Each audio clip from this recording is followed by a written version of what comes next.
There we Eric, go. I sure do like your hat, dude. You like that? What about the shirt? I like the shirt. Yours is pretty And nice then too. I have a nice shirt on too. Like this logo stuff we're working with tonight. I wish I could have found my driven hat and we'd have just gone all driven, but I couldn't.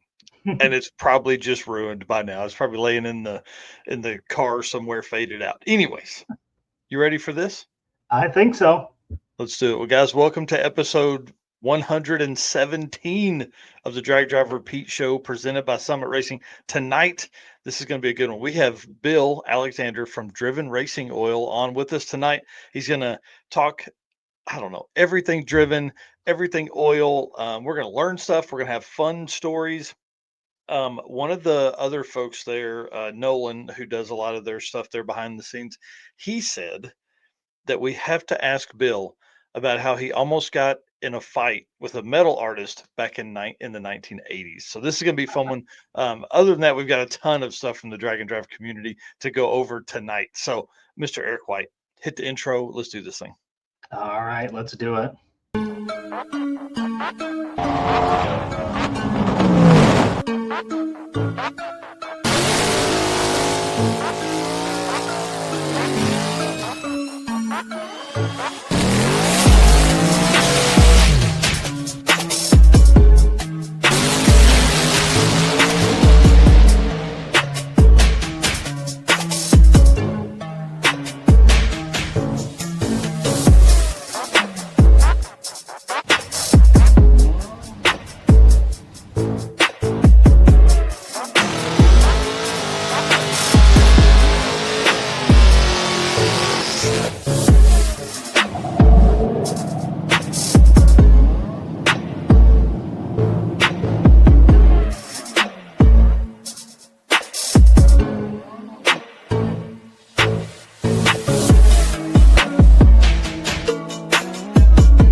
Man, like I said, I'm excited about tonight. I think this is gonna be a fun. I got to turn the other video off. I was sharing the Drag Drive Repeat pages onto the group there. So, yes, Brian, they do have some amazing spray wax. It's going to be awesome to hear kind of how that all comes about tonight on episode 117 of the Drag Drive Repeat show presented by Summit Racing. Y'all, my name is Mike Narks. I host this show and the news that happens on Saturday, and my right hand man over here, the busiest dude in all of Drag and Drive right now. I'm telling you, he's covered up. Mr. Eric White, introduce yourself. Tell him what you got going on. I am Eric White, co-host of the show and the news, everything Drag Drive Repeat related, helping out with a lot of other events with artwork and stuff like that. And then when I'm not doing that, 815 LSX Swaps is where you can see content on my personal vehicles, and Motorsports Paparazzi, which has been going off lately, is where I cover every other type of automotive event, including drag and drive, but also drifting, circle track, monster trucks, anything that you want to see over there will be over there. So it's been cool seeing that kind of blow up. We've got, what was it the other day? 6.5 million total channel views and just crossed over 4,000 subscribers on that channel. So pretty awesome. Yeah, that thing is growing at leaps and bounds, man. Leaps and bounds. Well, man, this episode tonight's going to be a ton of fun. I'm really excited to have Bill on. Again, Driven Racing Oil. He is the guy that you see typically at most events. They're doing Sick Michigan Miles. They're doing the Havlix race, and they're doing a Corvette race all next week. So it's going to be nuts to talk to him.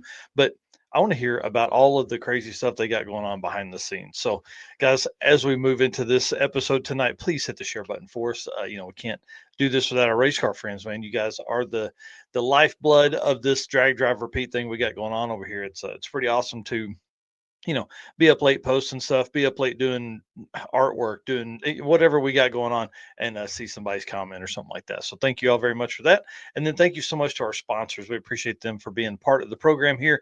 Summit Racing, Deechworks, Molly Motorsports, Driven Racing Oil, obviously who's on tonight, Howard's Cams, J-Wire Solutions, Performer Built Transmissions, Car Chains 3D, Power Tube TV, Sweet Patina, Racing Junk Classifieds, and WAF Racing, all part of the program here. So if you're doing some shopping, hit those folks up, see if they got something that can work for you.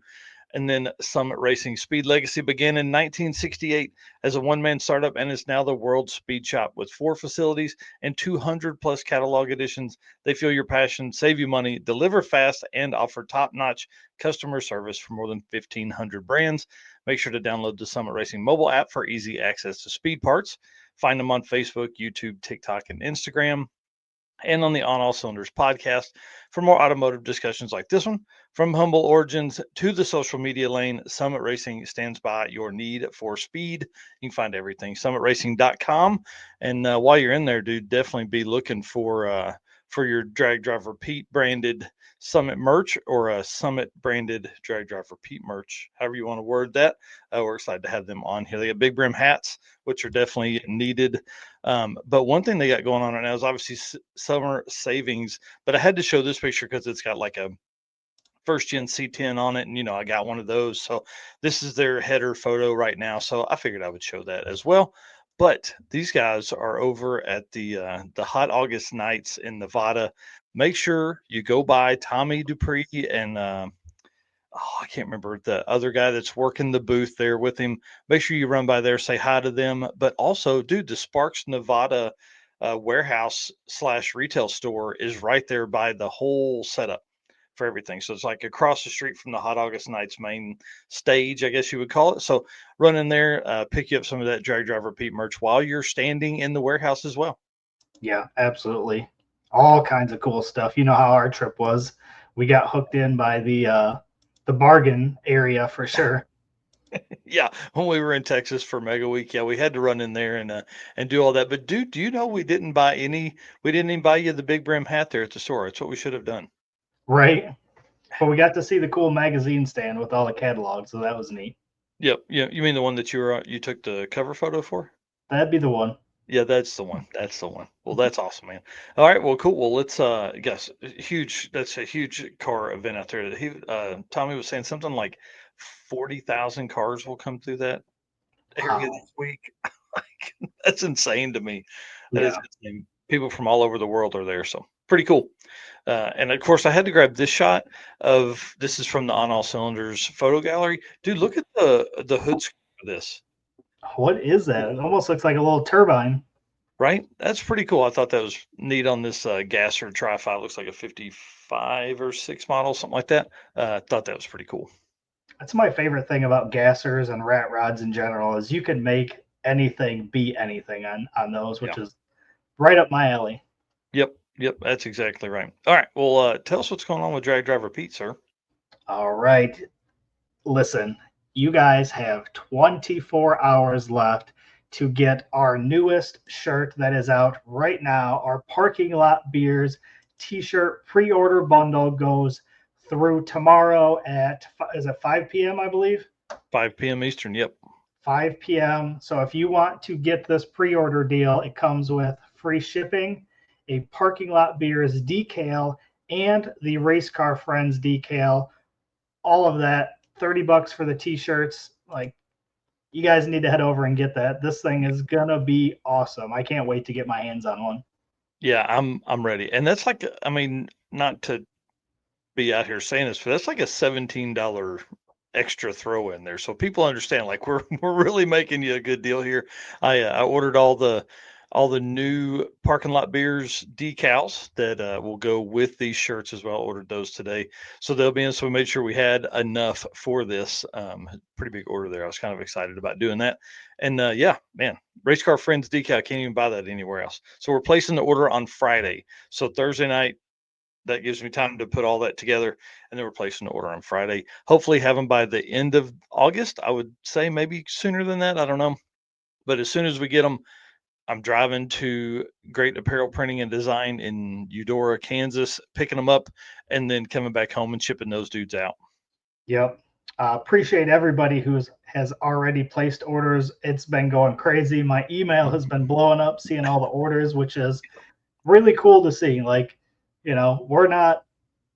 this isn't what we do all the time is design and release shirts, but when we do and everybody likes it, it's really cool to see the amount of orders coming in. And and for me, this was one of the first designs I did outside of our main logo. So to be able to see it on a t-shirt is going to be, pretty incredible.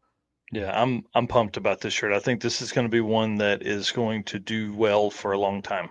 I should have hid my initials somewhere in that can somewhere. Right. That would have been great. Dude, you could have put it in the little in the lace or whatever that is down there. Right. That would have been cool. We'll do that on the next one. That'll be coming out in a few months. So yeah, that's awesome. All right. Next up is the circuit updates. We've got the circuit 2025. This will probably be, we'll have one more update after this for the circuit 2025, and then we're right into planning and updates for the circuit 2026. So get ready. This is we're doing the check presentation on Sunday, this Sunday, August 10th.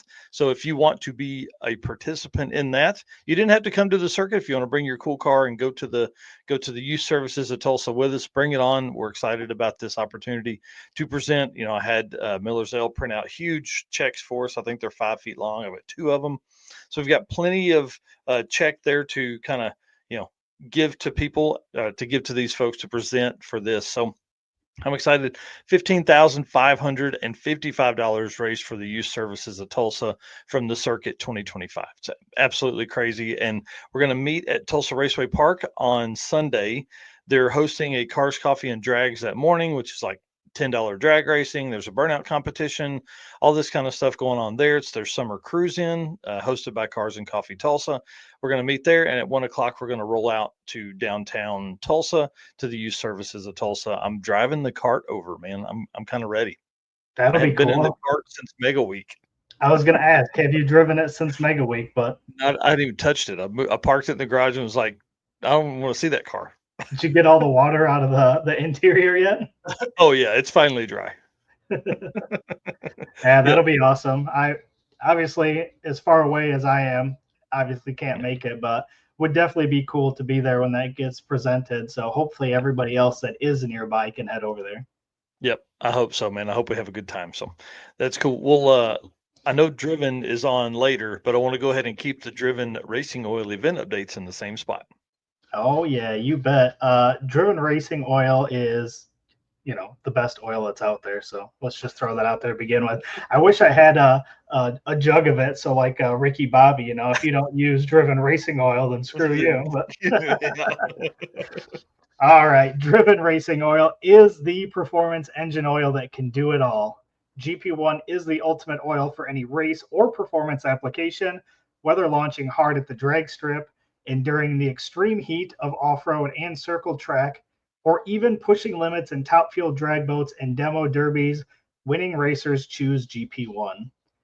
It's compatible with engines from classic hot rods all the way to cutting-edge race machines. GP1's unique surface cling and high zinc formulation ensures superior wear protection, particularly for those flat tappet camshafts, while also solving issues like cylinder washout with methanol and ethanol fuels. It's crafted from the legendary Bradford, Pennsylvania base oil, then enhanced with state-of-the-art additive packages. GP1 is the best in protection and performance. And you guys know drivenracingoil.com is where you can go get your oil, the spray wax that we were talking about earlier, or any other merchandise like this hat, these t-shirts that we're wearing. But if you want to get a discount, DDR10 will get you 10% off of their website. So make sure if you're buying something, use code DDR10, and also check them out on Facebook and Instagram at Driven Racing Oil, because that is where you're going to see what events that they're going to be at, and maybe they're nearby and you can go talk to them in person. Yeah, they're definitely going to be at some events nearby. They're going to be Driven is also set up at Hot August Nights. Yep. So if you're over by there, it looks like Ken is going to be working the booth. So make sure you go by, tell Ken hi, and tell him that you saw Driven on Drag Drive Repeat. Mm-hmm. Yep. So I don't think we've gotten to hang out with Ken before, but I'm excited to see him at some point throughout this year or next year or something like that. So the Driven team continues to grow as we move along. Well, events, man. Let's talk about some drag and drive events. This is kind of drag and drive adjacent. it's kind of like what we talked about with streetcar bragging rights, but Roadkill Nights is this weekend. And if you guys haven't seen, you've been living under a rock, man. This thing looks like it's going to be awesome. I meant to put the photo. So I was texting with Mike Galemi today. He was on a podcast last week that I was listening to today, and he was talking about the Roadkill Nights and all that stuff. And they're already set up. And he sent me a picture of the stands and everything they have set up there, right there on Woodward. They're going to be racing on the street again this year. So I'm excited about that. That is definitely, we say it all the time, but that's another event that is actually fairly close to my house. It's a little bit of a drive, obviously being over in Michigan. But man, that's one that I want to go to just to see them on Woodward and racing down the street would be super cool. Well, and I think 2026 may be the year I go to a lot of stuff I haven't gone to before. And this is definitely on my list. It's so hard because we've got the staple ones that we've been going to, and it's going to be weird to, to end up skipping some of those to go to some new events. But I don't know how else we can get to them. Right? Yeah. I don't know if I can be away from home anymore unless she comes with me. Yes, agree. So, yeah, Roadkill Nights this weekend. Obviously in Detroit, this is going to be a cool one, man. I'm pumped to see this go down. Yep. And then starting in just 4 days, which seems like it flew up on us, is the Sick Michigan Miles, August 10th through 17th, which is ending at Woodward as well. So that's going to be super cool. Yeah. Looks like that route is 1,073 miles. Yeah, that's a big one. I went ahead and grabbed a photo from sickthemagazine.com today. Dude, this like they literally weren't kidding. It's 1,000 miles within the state of Michigan. Yeah. Yeah, literally there's only that lower left-hand corner that they're not traveling around. So you're almost going around the whole exterior of the state. Yeah. Pretty awesome. And really it's a smart move, dude. He's from Michigan. A lot of the racers are from Michigan that follow Sick and do the events. And so this is cool. I mean, obviously they had no problem selling out. I think this is going to be a fun one. This is one of their one-off events and only happening this year. I would imagine they would take people that would show up day of. So if you haven't, Derek Putnam in here already said stoked about seeing new tracks and a ton of Michigan. Yeah, that's a Florida dude right there, going to be up there hanging out in Michigan. I think this is going to be fun. Obviously, it was at Ubley a couple weeks ago with Heads Up Hustle. I think that many cars taking over that track is really going to, kind of help spur that track, get them more business and all that. And then also Mid Michigan Motorplex is another location they're going to be at. I love that track, top 5 track for me for the year. So I think it's going to be gorgeous seeing all those cars there too. Yep. So real quick, I'll run through the track. So Sunday, day 0 is tech and testing at Durana, which obviously you guys know was Milan. Monday, racing at Durana. Tuesday, Mid-Michigan Motorplex. Wednesday, Northern Michigan Dragway. Thursday is a drive day, so no racing Thursday. Friday, Ubley Dragway. Saturday, you'll be at the Woodward Dream Cruise, and Sunday back to Durana. Man, that's going to be a ton of fun.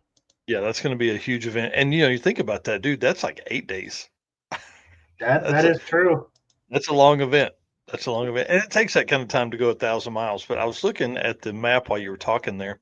So if we look at, I would assume the blue squares are the tracks. That's just my assumption.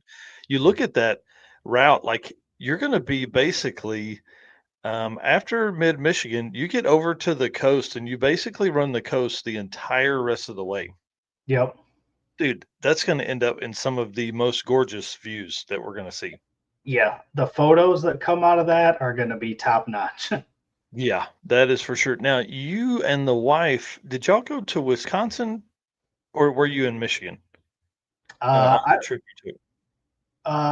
were just in Michigan not that long ago. We were in the upper UP though, so we were up above where all that is. Gotcha. Okay. Yeah, you're in that other little part up there. Cool. Yep, just up and to the left up there. Yep. That's awesome. But we've been in a lot of those areas that you see on there. We've been Detroit, we've been to Traverse City, we've been Grand Rapids. So we've seen a lot of that, and there is a ton of cool stuff. Yeah, yeah, I can't wait, man. I'm missing not going on a big event because I haven't been week-long event since Mega Week. Right. So, and it's going to Right. be drag week before I go on my next one where I'm gone a week. So, Yeah. But anyways, the reason we won't be at there is because the event that's coming up after this. yes, the Havlicks fastest streetcar shootout tribute reunion beat down. I don't know what you want to call this race, but dude, this thing is going to be nuts. Have you seen the list of names that's on this thing? It's insane. Oh man, like heavy hitters from back in the day, from now, tons of drag and drive racers that are coming with, 6-second cars. The baddest street cars of all time is what it's titled as, and I think it's going to be. It's going to be so crazy. Yeah, Richard, the Dirty Panda, there saying, "I'm so excited." I am too, dude. I think this is going to be crazy. My plan is to leave Wednesday morning. I'm dropping one of the kids off, I think, at 8 at some cheer deal, or at, sorry, 7 at school. It's our second day of school. So I'm leaving the day after my kids go back to school, dropping her, and I'm rolling north. So my plan is to be there, get set up, get our banners out, get our booth set up, and all that kind of stuff. And then as we get closer to the show here, I'll set up in the tower.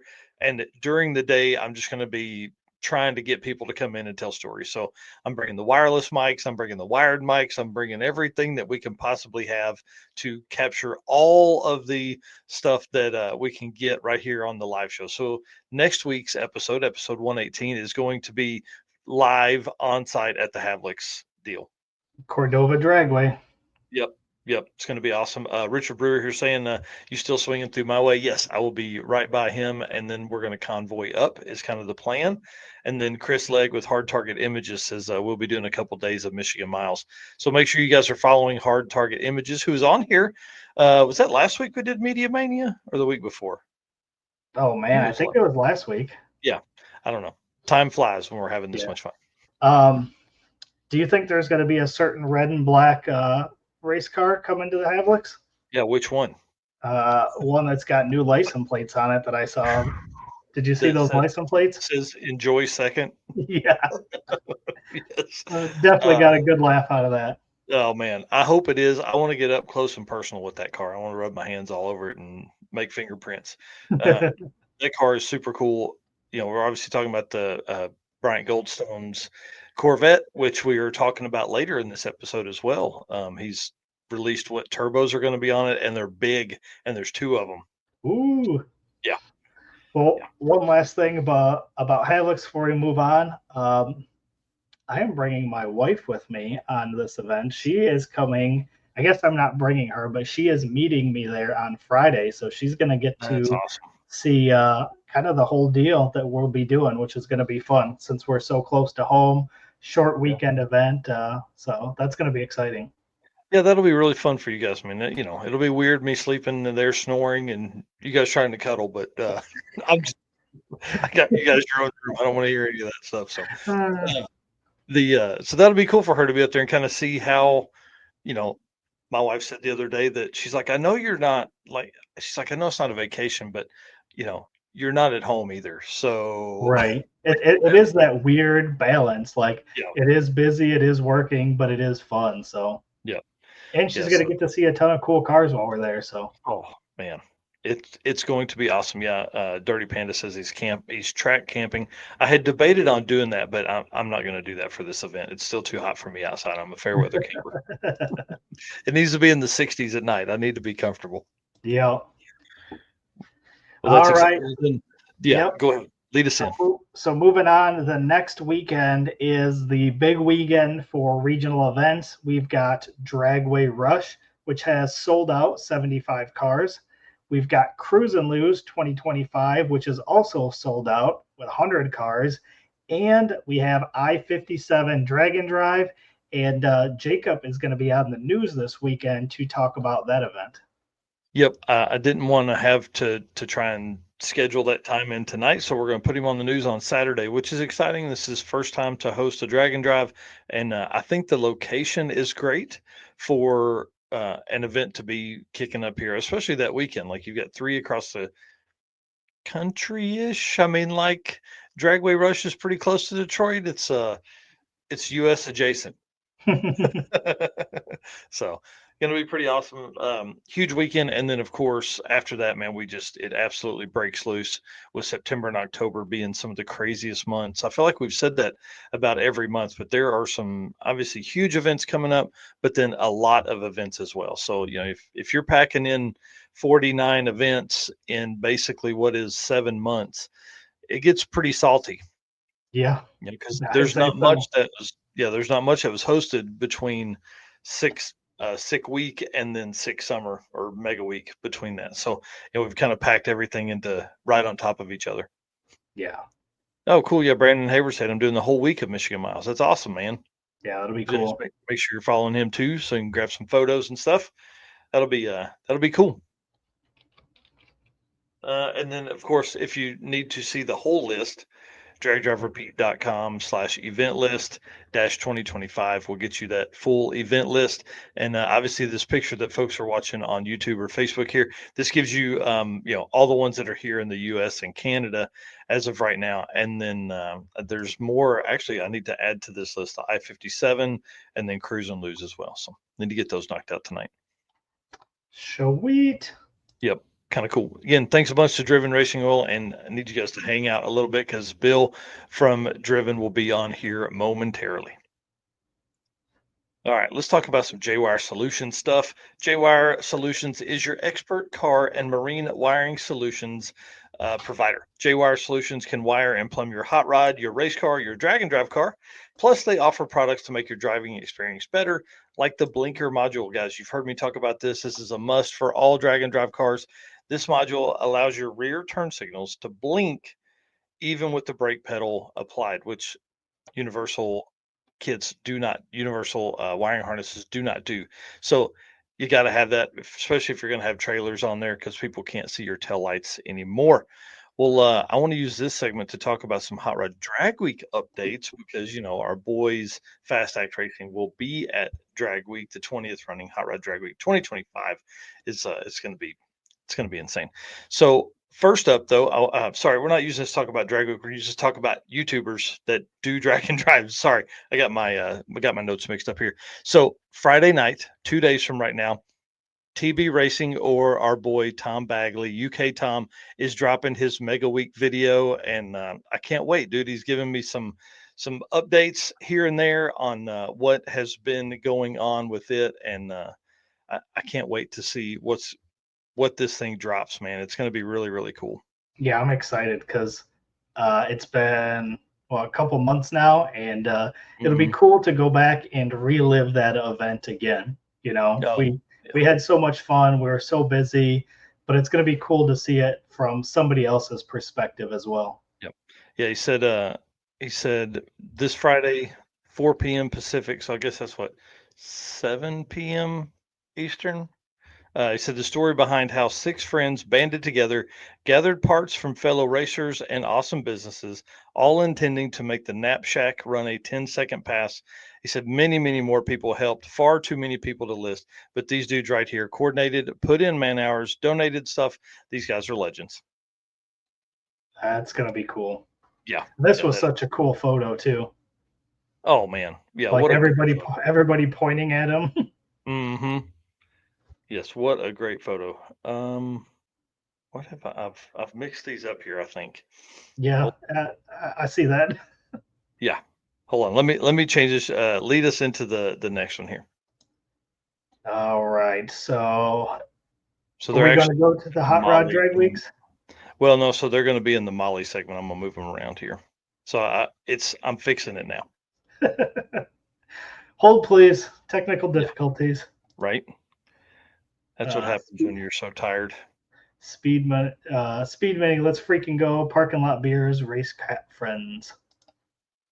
All right. Where are we up to next here? So we're in J-Wire. All right. Tom Bagley. Oh, got Tom Bagley. Yep. There we go. We're good now. All right. So we're going to be dropping links, which we've talked about before, to YouTube channels that attended Six Summer. We've already been dropping those ones, so hopefully you guys have been checking those out.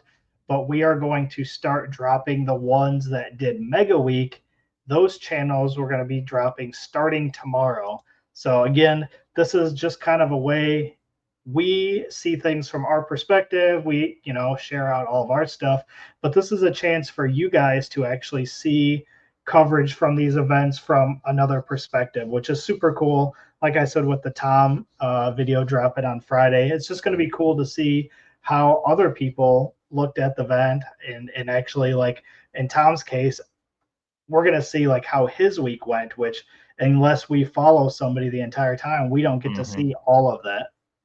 Well, and I think that was what would be fun to do, right? But I don't have that kind of, I don't have that ability. I'm like, we need like three people to pit together and drive together that are in the same class, and then I can maybe follow them and do that with it. But Right. so there were like 34 or 35 YouTuber channels that were there, like people that were recording for YouTube, that put videos out for YouTube on summer 2025. So it's pretty cool. I don't know how many we'll see for Rocky Mountain. I've got the list, but I didn't assign numbers to them or anything like that. But it's a bunch. Yeah.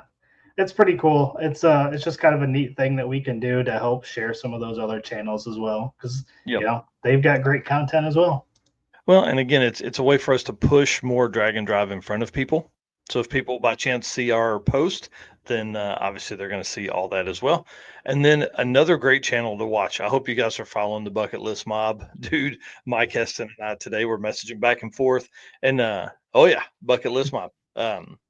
There's 7 days in a week, and some day isn't one of them. That's one of my favorite sayings. Yeah, Yep, right there. that's awesome. He said they're hiring a videographer for their trip to Six Smokies, and I asked kind of why, and he's like, "Man, because he's like, I want to race. I want to get back to racing."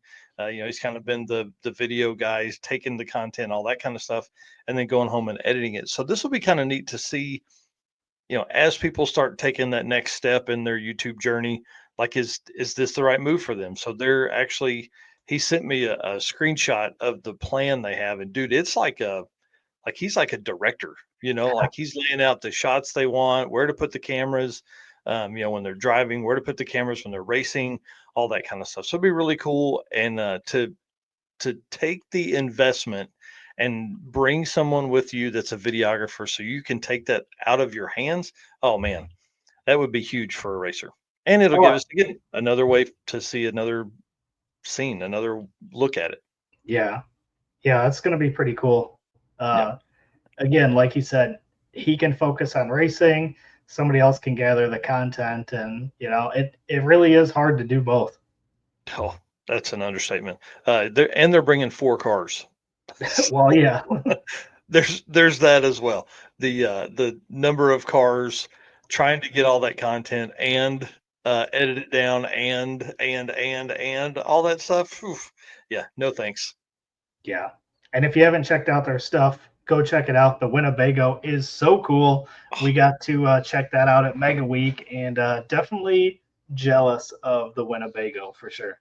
yeah, I want one bad. All right. Then next up is Nightmare Garage. They have put out their experience at Heads Up Hustle. So go check out that video. And they'll also be on our show, episode 119. So 2 weeks from today. And they're going to tell stories about Heads Up Hustle and their experience at the event. So if you're not following Nightmare Garage, go check them out. Yeah, they were such a cool young couple, and we talked about this last time. Like, do we just do a next generation episode with when they come on? So they're on August 20th for the show to tell the story from that weekend. So just until you get caught up, go in there and look at those guys. Yeah. And this next one's kind of exciting. Yeah, hit it. Uh, I don't know how much people have seen, but Thunder Valley Raceway Park has been back in the news again. But this time, there are rumors that it might be reopening and reopening very soon.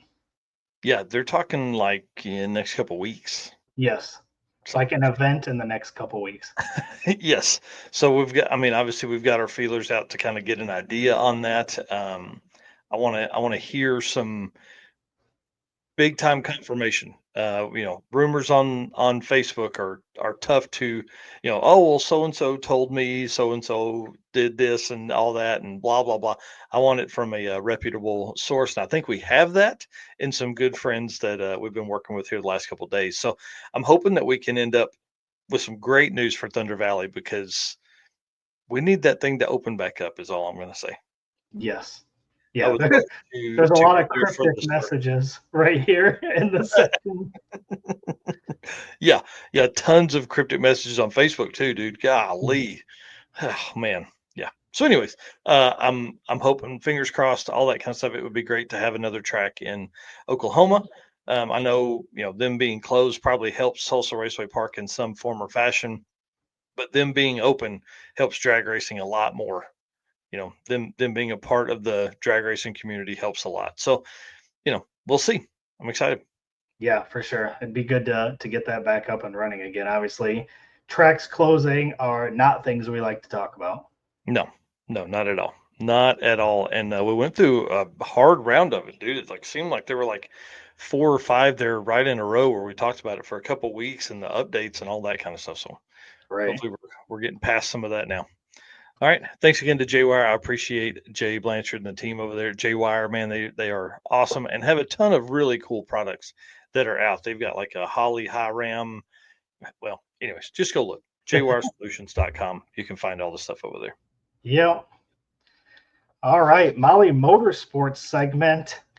Racers and high performance enthusiasts, are you ready to start your next engine build? If so, there is no better time than right now.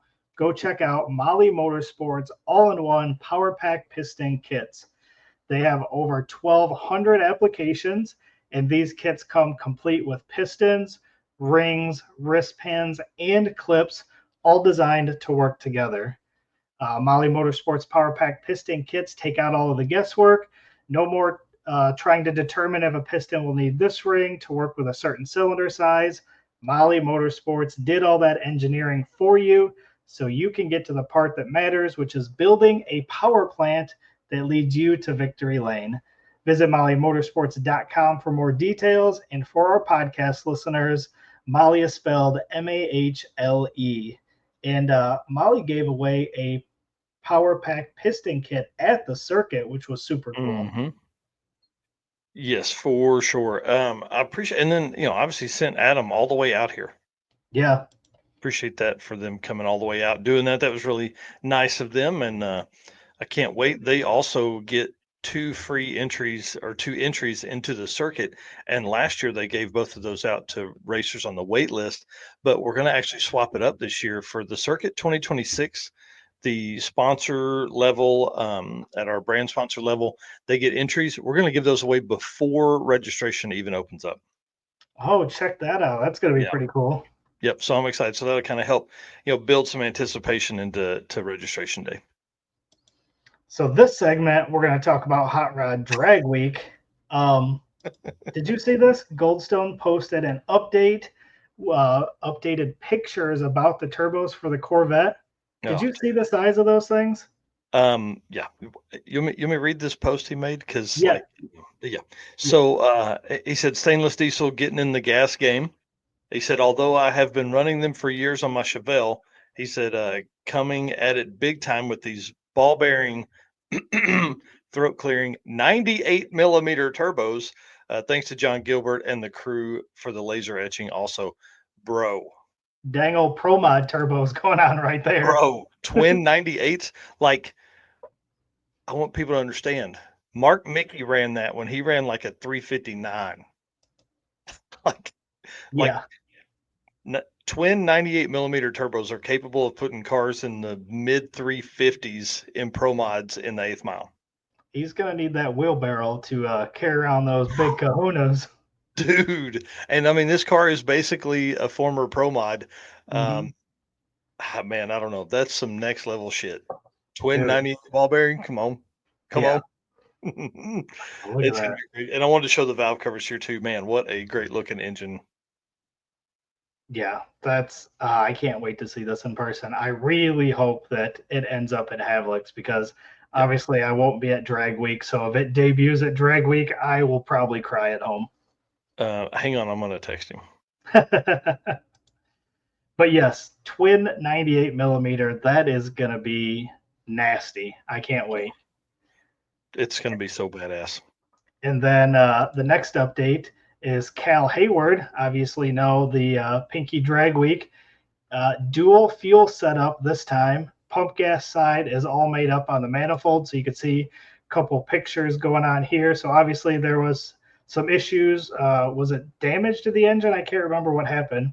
Damage, blew a hole in the block, and that lit it on fire. Yeah, so a little bit of damage. Yeah. So he is posting some updates, which you can see those pictures here. That's going to be interesting. There's a lot of racers that are switching to dual fuel setups, and definitely makes it nice so that you can switch between race fuel and street fuel for the drives. Well, and I want to talk about this dual fuel setup real quick because I feel like this is one of the best ways to do it, right? You have two dedicated systems. It makes it easy. You're driving around on pump 91 or 88 or 85, whatever you want to drive on. And then when you get to the track, it's just simply a change in the tune and turn the big pump on. Right, because you can see there's two sets of injectors on this thing. Mm-hmm. So one for each fuel system, which obviously is the way to go. We've seen people that in the past that would switch out fuel or they'd switch a ball valve to run off of a different tank. But I mean, if you can do it this way and just switch the tune, different injectors for each one, like it's the way to go. Yeah, for sure. And this car, again, supposed to make 3,500 horsepower and has ran down the track several times this year. Just obviously with the last problems and a little bit of fire, they're going back through fixing all that, which is part of the things when you end up in a situation with a car that makes this kind of power. You're going to have stuff that's going to it's going to fight you a little bit. Yep, no doubt. All right, and let's talk about the Deal Brothers. Man, these guys coming out swinging. They're bringing the orange car to Drag Week, looking for the first 6-second average in Super Street at Drag Week. They did that at Six Summer for the first time, and now they're talking about like in this better air, like 670s. Whew. Dang. Dude, it's crazy. Plus, they got a big new partner. Says that we're proud to officially announce our partnership with AFCO Racing. Said we've been running AFCO products on our own cars and customer builds for years. As our program has evolved, so have our performance needs. We've already gone 107 to the 60-foot on a full weight 3,000-pound street car using out of the box AFCO Big Gun X shocks. But we've got even bigger goals ahead. After a conversation with Eric Saffel, who I got to hang out with at Heads Up Hustle, super cool dude, and Rex Merritt, the AFCO team went straight to work and are currently building us a set of custom valved 4-way adjustable shocks to take our small tire program to the next level. Dude, How I cool can't is wait. that? Oh, this car is going to be nuts. The question will be, can they get them back in time and get testing done, or will they be on the setup that was before? We've got, I mean, dude, I was going to say we've got a few months, but we don't. We have like 6 weeks until Drag Week. Oh my gosh, it has snuck up on us, man. Yeah. So this is going to be a big deal. This is a big thing right here, and this is currently quickest super street car ever. Yeah, So pretty freaking awesome. And was in the top 3 at Six Summer. Yeah. Like they came in and stole third place on that. So pretty awesome. Yeah. Congratulations to those guys, man. I can't wait. They worked their butts off and they earned every bit of the success they have. Yeah. Because even at Six Summer, they blew the intake apart like right before Six Summer. Yeah. So Deal Brothers Racing, DIEHL Brothers Racing. Yeah. They don't just come in and, they like you said, they bust their butts for sure. Yeah. Yep, that'll be cool. And then Performer Built Transmissions, last little bit here for Drag Week stuff. We are this is going to be awesome because we're like 15 miles from it at Numidia. Now, I did the route. I don't know what the route is, but surely it gets us close. So I'm talking to Ryan Snyder, the owner at Performer Built, tomorrow to see what we need to do to set up some kind of, I don't know, snacks, drinks, decals, kind of fun thing, hang out for a couple hours, because Numidia is day 2 on drag week. And so if they're day 2 of drag week, that means we'll drive to Numidia that night before. And if you're going to be that close, dude, you might as well come over and hang out and do burnouts in front of the shop and all that kind of cool stuff. If that's allowed. I don't know if it's allowed, but I doubt Ryan would turn any of that away. Yeah, that's going to be pretty cool. I hope you guys end up doing that for sure. Yeah. Yep. So we're talking to him tomorrow, so that'll be a good one. I'm kind of pumped about that. Heck yeah. Drag Week's going to be a blast. Oh yeah. Well, again, thanks so much to Molly Motorsports for their work with us. We appreciate them. They've been around here for a long time, man. They're pretty awesome. Eric Grillo and the team over there setting up everybody with all the best pistons. Eric has a set that are going in the Mustang that will be built for drag and drive. It's a phrase I feel like we've been using a lot lately. So I'm ready to for you to get started on that. I know you're so busy right now. That's probably the hardest part of the situation we have is like, when do you find time to work on that? Yeah. Yep. And right now, Dad's car is definitely a priority because we're getting so close. Yeah. So close. Yep. Made the switch from a 6-cylinder to a V8, and that's going to be a good one. Yeah. And then Jeremy Ortiz here saying, dang, Bill is on the show tonight. Yep, he sure is. I'm excited about this. It's going to be a good one. He's going to be up here in just a minute. He's working, getting all of his stuff set up there. We told him 8 o'clock, and we're a little bit early. So we may have to kind of spitball some stuff here, man. What? We're early. We're never early. Talk about stuff. What? Yeah. Won't you run us through the race car friends and sponsors, and then we'll work on some cool stuff. All right, you bet. As you guys know, you guys are our race car friends. We say it all the time, and you guys are what keeps us going doing this show. Again, Mike and I up late making notes for the show. What you guys don't see is we've got a Word document of all of our notes in the background so that we don't go off track. But, we take and we search social media, we look for stories, all that stuff. But you guys are the reason we do that. So we can't thank you enough for everybody tuning in tonight, making comments. Definitely appreciate each and every one of you and everybody that has already purchased a Parking Lot Beers t-shirt. And obviously, we do a ton of traveling, going to events. We buy equipment to cover all these events, and we cannot do that without all of these great sponsors on the screen: Summit Racing, Deechworks, Molly Motorsports, Driven Racing Oil, Howard's Cams, J-Wire Solution, WAF Racing, Performabuilt, Transmissions, Car Change 3D, PowerTube TV, Sweet Patina, and Racing Junk. If you guys are searching for parts for your build, please check these guys out. And if you can, purchase some parts from them. And last here, our gentleman's agreement. We talk about this every week. We need you guys to make sure that you are sharing, liking out our sharing our content, liking our posts, and help us build and grow this community that we so much love. Obviously, we can't verify that you guys do that, but if you guys can do that, we are going to continue to keep giving you the best coverage that we possibly can.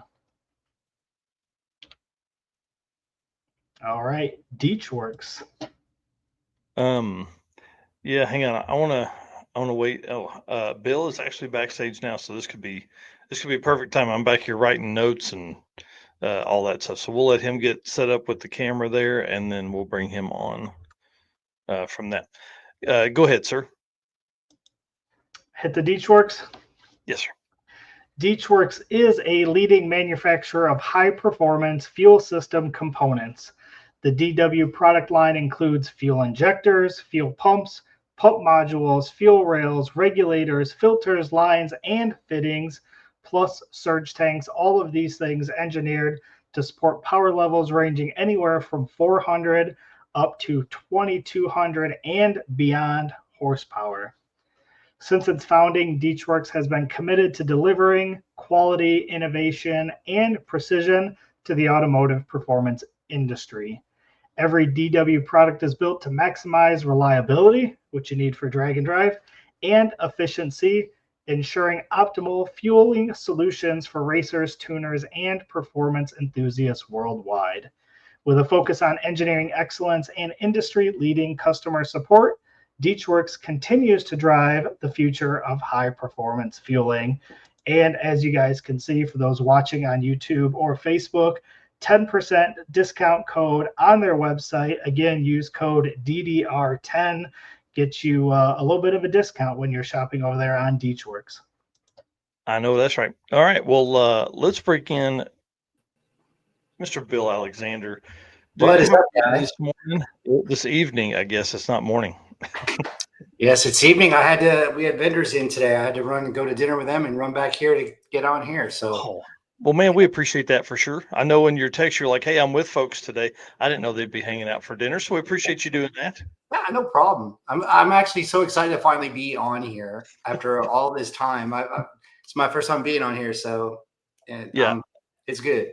We talk about it all the time whenever we see it at an event. We're like, oh man, when are you going to be on? You know, you and I have talked about having the whole team on at one time. Yeah. I think we need to do that next big road trip. I need to make it my way through Memphis, and we just set the cameras up and we just riff and have some fun. Yeah, we did the first, didn't we do the first live drag drive and repeat from a drag and drive in our booth? Yeah, for sure. We did it. Was that 666? Yeah, I think it was. Yeah. We're innovators, aren't we? I'm telling you, man, we had a blast. It's pretty fun, and I look forward to a lot of that because we got some events coming up. Havlic's we're going to be at with a driven booth there. We're going to talk about that all in a minute. Where you guys are going to be, all that kind of stuff. But first, dude, since it's your first time, you got to tell us like who you are, or what you do.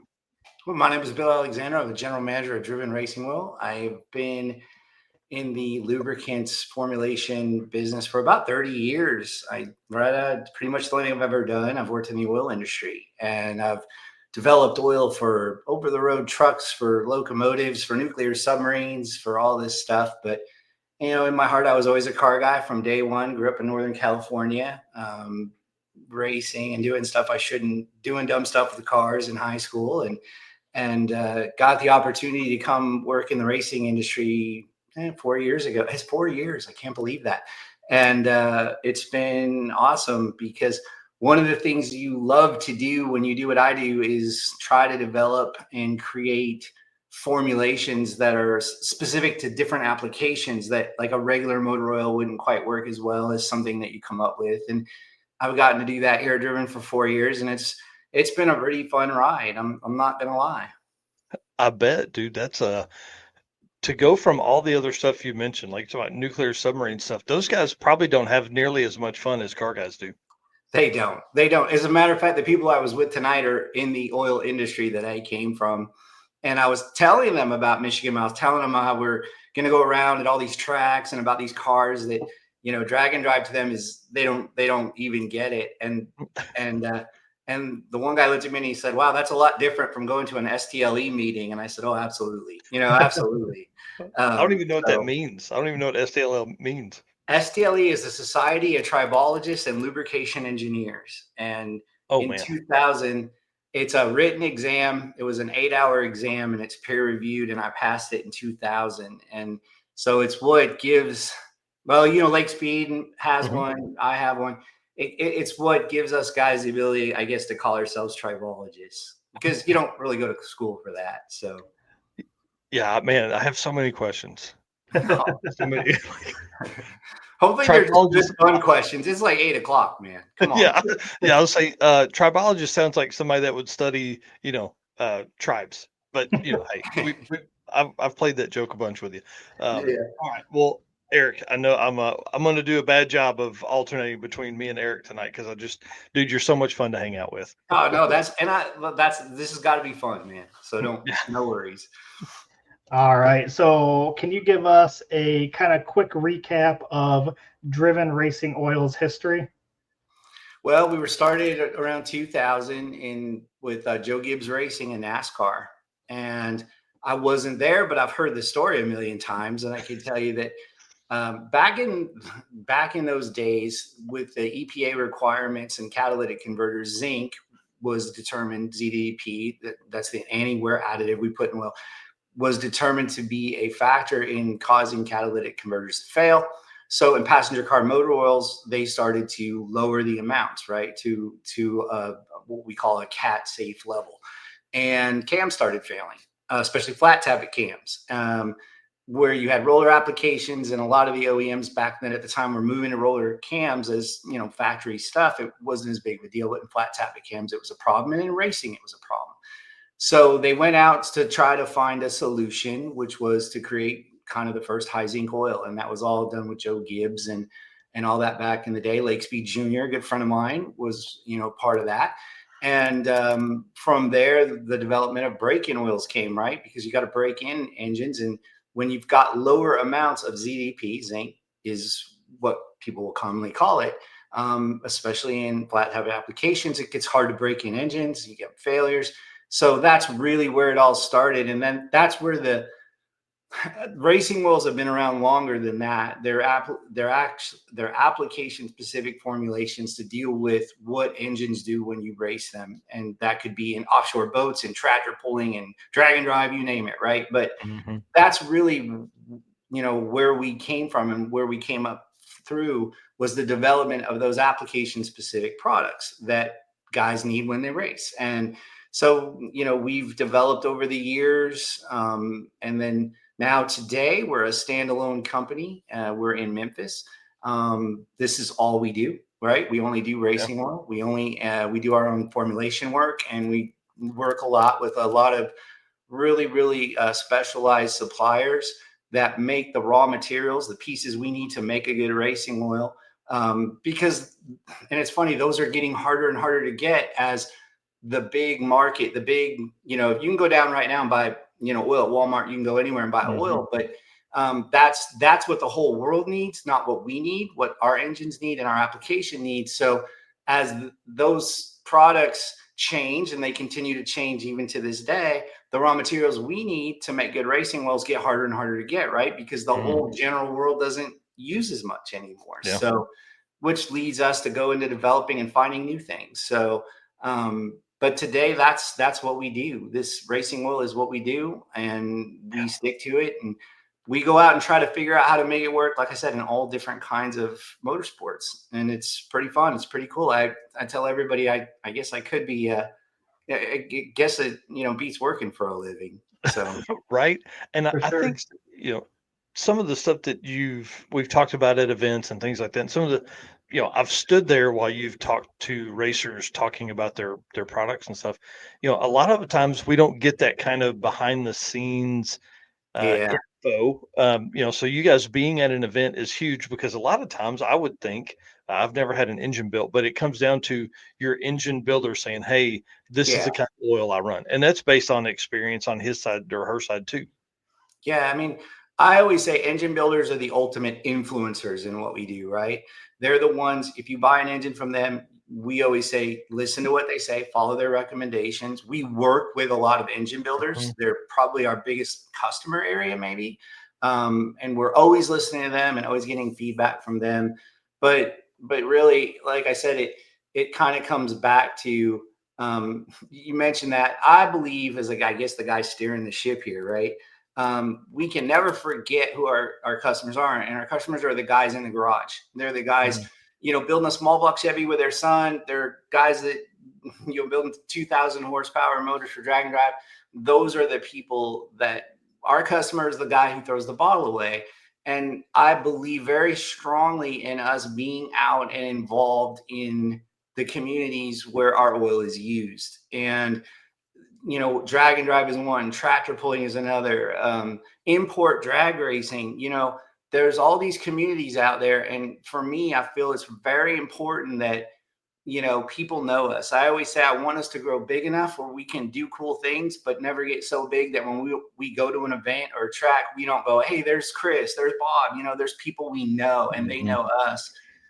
It's kind of what's ingrained in our culture. And I think it makes us a little different. Like, you know, we don't really have voicemail. When you call here, we pick up the phone, and, you know, we feel that's very important. You know, when you look at lubricants, right, that are used in the world for all kinds of things, racing oil is like that big, right? Yeah.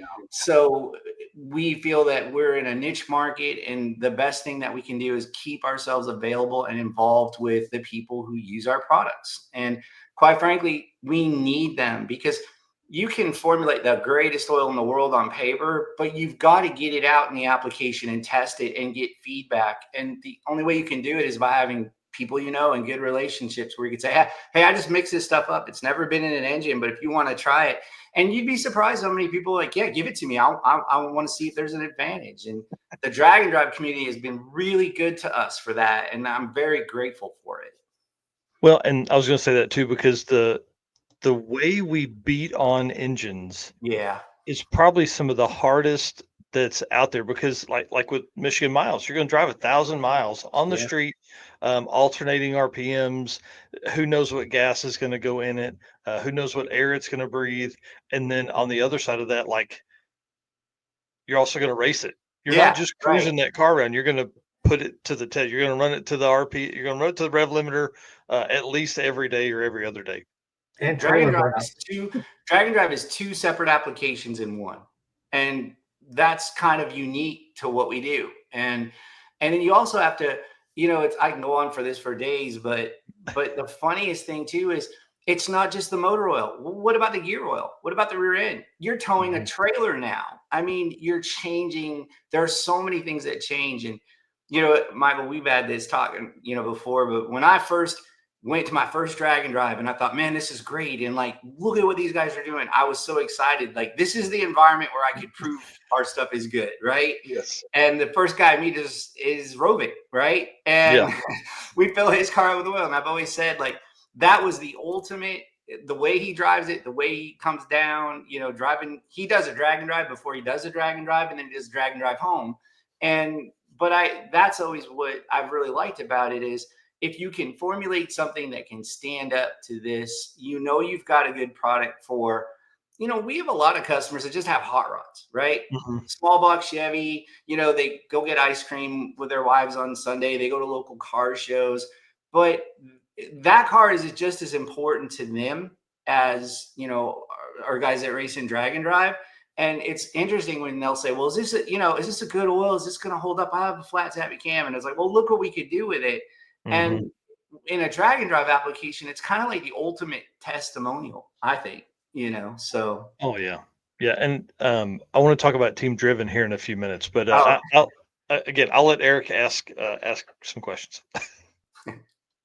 So give us some fun stories from the industry, maybe some customers or builds, kind of stuff like that.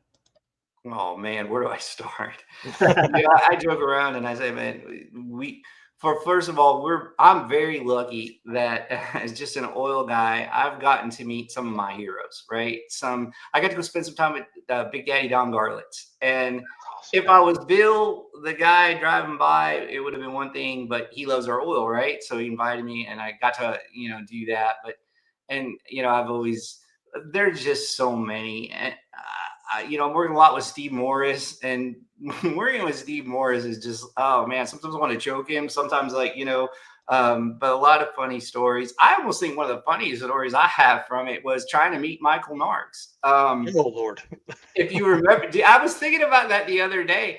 I was like, I got to get us into drag and drive. I got to get us involved in drag and drive. And so I got to meet this Michael Narks cat. I got to get on his thing or whatever. And I think it was Drag Week or something years ago. And I looked for him and we were texting each other and we kept missing each other. And then I'm walking out and all of a sudden the door opens in the hotel and Michael Narks steps on the elevator. And I'm like, do you know who I am? You know what I mean? It was like kind of it was awesome. starstruck moment. I'm like, I want to get in, and everything. And it's been, of course, very good for us. But there's a lot of them. The people that do drive and drag, I'm not saying this because I'm on drag, drive and repeat. It sounds like I am, but some of my favorite people and best friendships that I've made are in this community because it is different than the other stuff we do. There's no way, I guess, to even, describe it. There's just so many great characters. And, for us, it's, we do, people always like, hey, I want to do drag and drive. And I'm like, you're talking the wrong guy. I've never done one. You know what I mean? I'm in an air conditioned van, and I don't always even follow the route. I just go to the next hotel. Right. And, but so I miss on some of that. But yeah, I think all of it is. There's just been a lot of really really good times. I've seen a lot of weird stuff that I won't talk about. At the, in this and all that. But I just think you have a lot of really neat people that man, and the stuff what I love is when I go, what people bring now. You know what I mean? And what they do. And I don't know if a lot of people know this, but I'm an air cool Volkswagen junkie at heart. And the air cool community has jumped all over Drag and Drive, which I think is really kind of funny. And Right. Talk about the car that's the hardest to do this in. Yeah. I mean, but if you've noticed, there's a lot of them now. A lot of those guys got into it. And Prescott Phillips was kind of a guy that I always kind of really, really admired. He wrote a book, How to Rebuild Your Volkswagen Engine. And then one day I'm there, and there he is. I meet him, and so it's been pretty cool. There's been a lot of that, but I don't know. Funny stories, man. I don't think I have any that I can really air, but there's a lot of them. Yeah. Well, another cool moment was kind of during Six Summer. Lumberjack ended up getting some GP1, Oh yeah. and all of a sudden, like, I'm sure you guys saw a good increase from that too, because and like you said, I mean, that wasn't, he was given that oil to put in by, I forget who gave it to him, but they're like, use this. It's Kevin gonna at help. KSR. Kevin at KSR, I think. Yep, Yeah, that's right. the thing is, when I'm in a Drag and Drive, I'm actually working. Like, Right. people, I'm like working. I very rarely get to see any passes made. I can hear it, but I don't, I'm working. And the Cletus thing and Lumberjack and all of that unfolded 30 feet away from me that week. And I didn't know that any of it had happened until I got back. And it was, but it was funny. Like, everybody, when I get back from, I'm tired. It was like Monday morning. I rolled in, we just gotten back, and I'm sitting there, and I'm, what the heck is everybody blowing my phone up about? What is it? And then it was that. And next thing I know, it's like orders are coming in, and the guys in the warehouse are running in. Well, he pretty much cleaned us out in about 2 days, and that's it was awesome. really appreciated. But Cletus is a great guy. I like James a lot. Ty Braun, he's on Team Driven, and he was on it for 2 years and didn't know he was on it. And then one day he came over and he's like, yeah, he's talking. I'm like, and he said, I just bought some oil. And I'm like, why are you buying oil? You're on Team Driven. He's like, I am. I go for 2 years, and he's like, well, give me some. And I'm like, okay. And it was good. But yeah, that was pretty cool. And since then, I've gone to the Freedom Factory a bunch of times for burnout stuff. We do a lot with the burnout guys and the Australians and all of them running around. And yeah, man, it's a fun time there if you ever get to go. Oh, yeah, that's one event that's on my list is a big burnout competition next year. Yeah, they're fun. Oh yeah. Yeah. Who did you have? Where were we at when you had the 2 burnout guys with us?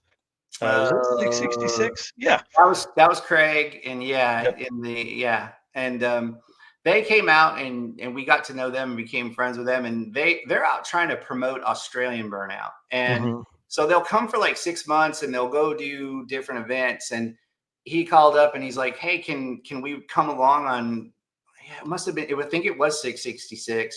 And I'm like, yeah, come with. And so they kind of followed us, and he put the car in the booth, and then they did the quarter-mile burnout, where they just basically did a burnout and stuff, and it was pretty fun. But like I said, that's what's funny. You talk about all this different types of racing. Burnout, I guess, is a type of racing. It's not really racing, but you're in a competition and totally different environment, right? Totally different setup, totally different needs on the oil. We learned a lot from working with those guys on stuff. And, they get a ton of fuel dilution. They use a lot of methanol but yeah, that was really fun, and they're good guys to hang out with. Like I said, you got to go. I mean, the Australians are nuts. I'm just gonna say it. Like I can't keep up, but they're a good time, and they're good people. And I'm actually going to be going out there Oh for the man. first time ever. Yeah, through all that, and Driven's been grow. You know, it's weird. We're kind of growing. I guess we're doing a pretty good job of getting out there, and Mm-hmm. we're going in Australia big time. We're booming in Australia, and they need us to come out and do some stuff. So I get to go out there. If you Everything need else. anybody to go with you, Eric and I are here. I would rather you We're just ready go to for donate me. our time. Just go for me. I'd be good with it. You know. Yeah. Well, let's talk about that for a minute because you stay busy, right? So you have your regular day job, Yeah. general manager. You do all the stuff there. You're captain of the ship, but then you're also at events. Yeah. But If you if guys are everybody else everywhere. is going to go, I'm going to go too. And Yeah. it's just the way I see it. And like what's funny, the big story I think for us with Michigan Miles is one, Tom Bailey, let us be we're the title sponsor. And for me, Mhm. like that was the coolest thing ever. Yeah. I was giddy about it. I'm like, look at us, we're a title sponsor. We're like Motion Raceworks, which we're not, but we wish we were. It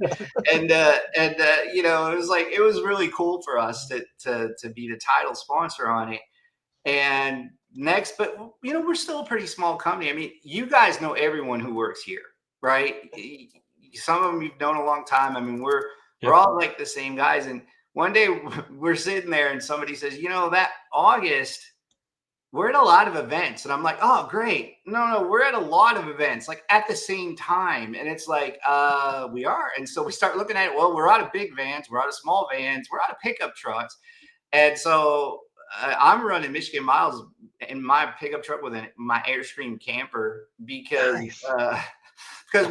I don't have anything to make a booth at Michigan Miles, like nothing behind me, So I'll bring the camper and I'm just going to sleep in the tracks and stuff because we have Havlicks, we have Corvettes in Carlisle, we have a tractor pull, we have a gasser race in Jackson, Tennessee. It's all like this Saturday, it just goes for like 30 days. I'm gone 10 days. I come back and then I'm gone another 15 days with events. Wow. And so but that comes back to what we said is we really, we're not that good at marketing. We're not that good at social media. We're not that good at anything. But we're growing and we're getting out there. And I keep going, well, it must be because we go to the events and we talk to people. Mm-hmm. And it's like sometimes in business you have to say, well, what's your common sense tell you? Well, we've always gone to events, and Michael, who works for us, he does Nitro Chaos Series. He runs a funny car, and so he goes to race and work, and that's what we do, and I think that's what's made the biggest difference. But you got to be out and part of things. Going back to it, I don't ever want us to get away from that. And, last year I put a lot of, and then of course, we have car shows, hot rod stuff. Mm-hmm. I mean, it's not just the racing part. And I've always said, well, if the other guys are going to go do it, I'm going to go do it too. And like I said, I could, but I shouldn't even be saying that because it's like, really, I'm going to go on a drag and drive. Like I could be working, right? And I'm going to, so it's, I've got it pretty good. Well, and you think about the being on a drag and drive, that's like 8 days of work. Yes. And it's hard work because it's everybody that's done one knows it's the pack, unpack, pack, unpack, pack, unpack every day. So I can't wait to hear your experience of camping at the track. I love it. I like to camp at the track if I have a car that is capable of that, right? And I feel like you get a really good experience because you're there in the morning when everybody pulls in from the hotels. You're there late at night, 10 o'clock at night, it gets quiet. People are kind of hanging around. So at the circuit, we did the camp counselor deal. And I really feel like that's something that could work very well for drag and drive to kind of grow to that next level. Cause people could add another drag and drive if they didn't spend money on hotels. Yeah, they could. Yeah. So, yeah. I'm excited about that for you. I'm doing this actually as a business case. I think that we could save a lot of money on hotels and make things easier. If this theory I'm doing proves out, we'll probably buy a couple for everybody to have one to go. Yeah. And that's because awesome. I mean, it does, even if you go to, we're going to Havlicks. I've not gone to that race. I really want to sometime. but I'll be on this one, and the other guys are going to Alex. But it's it's the same thing now. When we go to a drag and drive, we have to set up the booth, tear down the booth, set up the booth, tear down the booth, go to a different track, and I don't want anyone to think I'm complaining, because that is nowhere near as hard as actually doing the drag and drive, like actually being in it. We're no complaints. But and when you go to an event where you're going to stay there for 4 days, it makes so much more sense to be at the track, and I'm pretty excited about it, and I think that's what we're going to do. And it just came out of the whole fact that basically we looked around and we got nothing left. Everybody's going, we got nothing, so that's all we have. And I was just going to use it as a trailer. We don't even have a car hauler that I could, like an open car hauler that I could like put a pallet of oil on and shrink wrap and drag behind me. So this is what I got to do. Yeah, that's awesome, man. That'll be really cool. Well, we're going to need some photos of that to be shared out. So yeah, that'll be fun. Yeah. Social media is tough, dude. It's one of the hardest things out there, is like getting that content and then also taking care of your customers. Cause the times I've been at the booth, dude, I don't think there's 6 minutes that goes by that somebody's not coming up, looking at t-shirts, looking at stickers, looking at the spray wax, looking at the stuff, asking a question, yeah. I want to get kind of nerdy just real quick for a minute, because I don't know anything about air-cooled Volkswagens. Okay. I want to know, like, why you're so into that. But then also this Grimace build that's in the back, I saw it when I came through Memphis that time. I haven't seen any pictures. I just dug through the entirety of Driven Racing Oil Facebook photo album, and I don't see any photos there either. So get nerdy with this, man. Tell us why Volkswagen air-cooled stuff, and then obviously we want to end up with why those guys have the hardest time keeping that stuff together with oil. Well, okay, so why? All right, you're 16 years old and you're growing up in Northern California. You get your first car. Mine was a Volkswagen. They were everywhere. So I got one, and it didn't have a windshield. It didn't run. The old thing with Volkswagens, the only way you have oil in them is if it's leaking, right? And so that's what I started out with. And man, when you start out that way, there was always the kid that had the Camaro. There's always the kid that had, the Duster, in town, and they were fast. And you get this whole thing, well, hey, maybe I can beat that guy. Maybe I can make this, Volkswagen fast. Well, it never really happened. I never beat anybody, but you just kind of get an affinity for it. And then later, I started building big LSs and everything, like, other people in small block Chevys and stuff. But it just, that's where it started. It was my first car. And you're in high school, right? You're trying to be cool, and you've got a bug. And so you got to do something. But there is a whole community out there. There's very fast. They have their own drag racing community. And that's my first job. The weirdest thing ever. My first job was at a place called Beetle Power in Pleasanton, California. And I tore engines apart after school and, did oil changes. And I worked every day after school and all day Saturday. And we've pushed into that market, right? Because GP1 is a great oil. And I'll tell you the technical nerdy stuff in a second as to why. But we've grown in air cooled. And part of it's because I love them and I do that stuff. And this lady calls the other day and she says, I'd like to become a dealer of Driven Oil. And I said, okay. And I said, what's the name of your business? She said, Beetle Power in Pleasanton, California. I go, no kidding. I worked there in 1987. And just out of the blue, she couldn't believe it. She's like, you did? And I'm like, yeah, that was my first job. And so it's weird the way things come full circle, but that's how I got into them. Now, why are they a challenge? They're not as much of a challenge as you think. The real difference is they're air cooled, right? So they don't have a radiator. They're not using water to cool the cylinders. You're doing it with air. And they're actually technically oil cooled, right? Because the oil running through the engine comes out, goes through a cooler, an oil cooler, and comes back. So it's kind of a little bit different situation where you're using the oil as kind of a coolant, and the air, there's always a big thing, any forum or any internet thing you get on, no, they're oil cooled, no, they're air cooled, let's have this argument. Is it an engine or a motor? That's my favorite one, but it happens a lot there. But but even recently messing around with different synthetics and different conventional oils, I've kind of started to figure this whole thing out about what we call the absorption and rejection of heat by oil. So as your oil's going through the engine, how well does it absorb the heat off of, as it's going through? And then when it gets to a point where it can cool, how well does it reject that heat? And in an air-cooled Volkswagen or the Corvair, I got the Corvair too. It's a great test. It's a great way to test, because if I can show better heat absorption and rejection and I'm keeping an engine cooler, the same thing is happening in an LS. The same thing is happening in a big block Chevy. It's just harder to quantify when you're liquid cooled, right? So that's why. But they're all flat tappet cams. They don't have roller cams in Volkswagen, so you got to have high zinc. It's kind of all the great stuff that goes back to where we started, right? Which was, those kind of oils. So interesting. Yeah. And thinking about the absorption and rejection part of it, I mean, that's obviously highly important there. So what kind of oil temps do those guys see versus oil temps like, a water cooled big block would see? 230, 240, right? Yeah.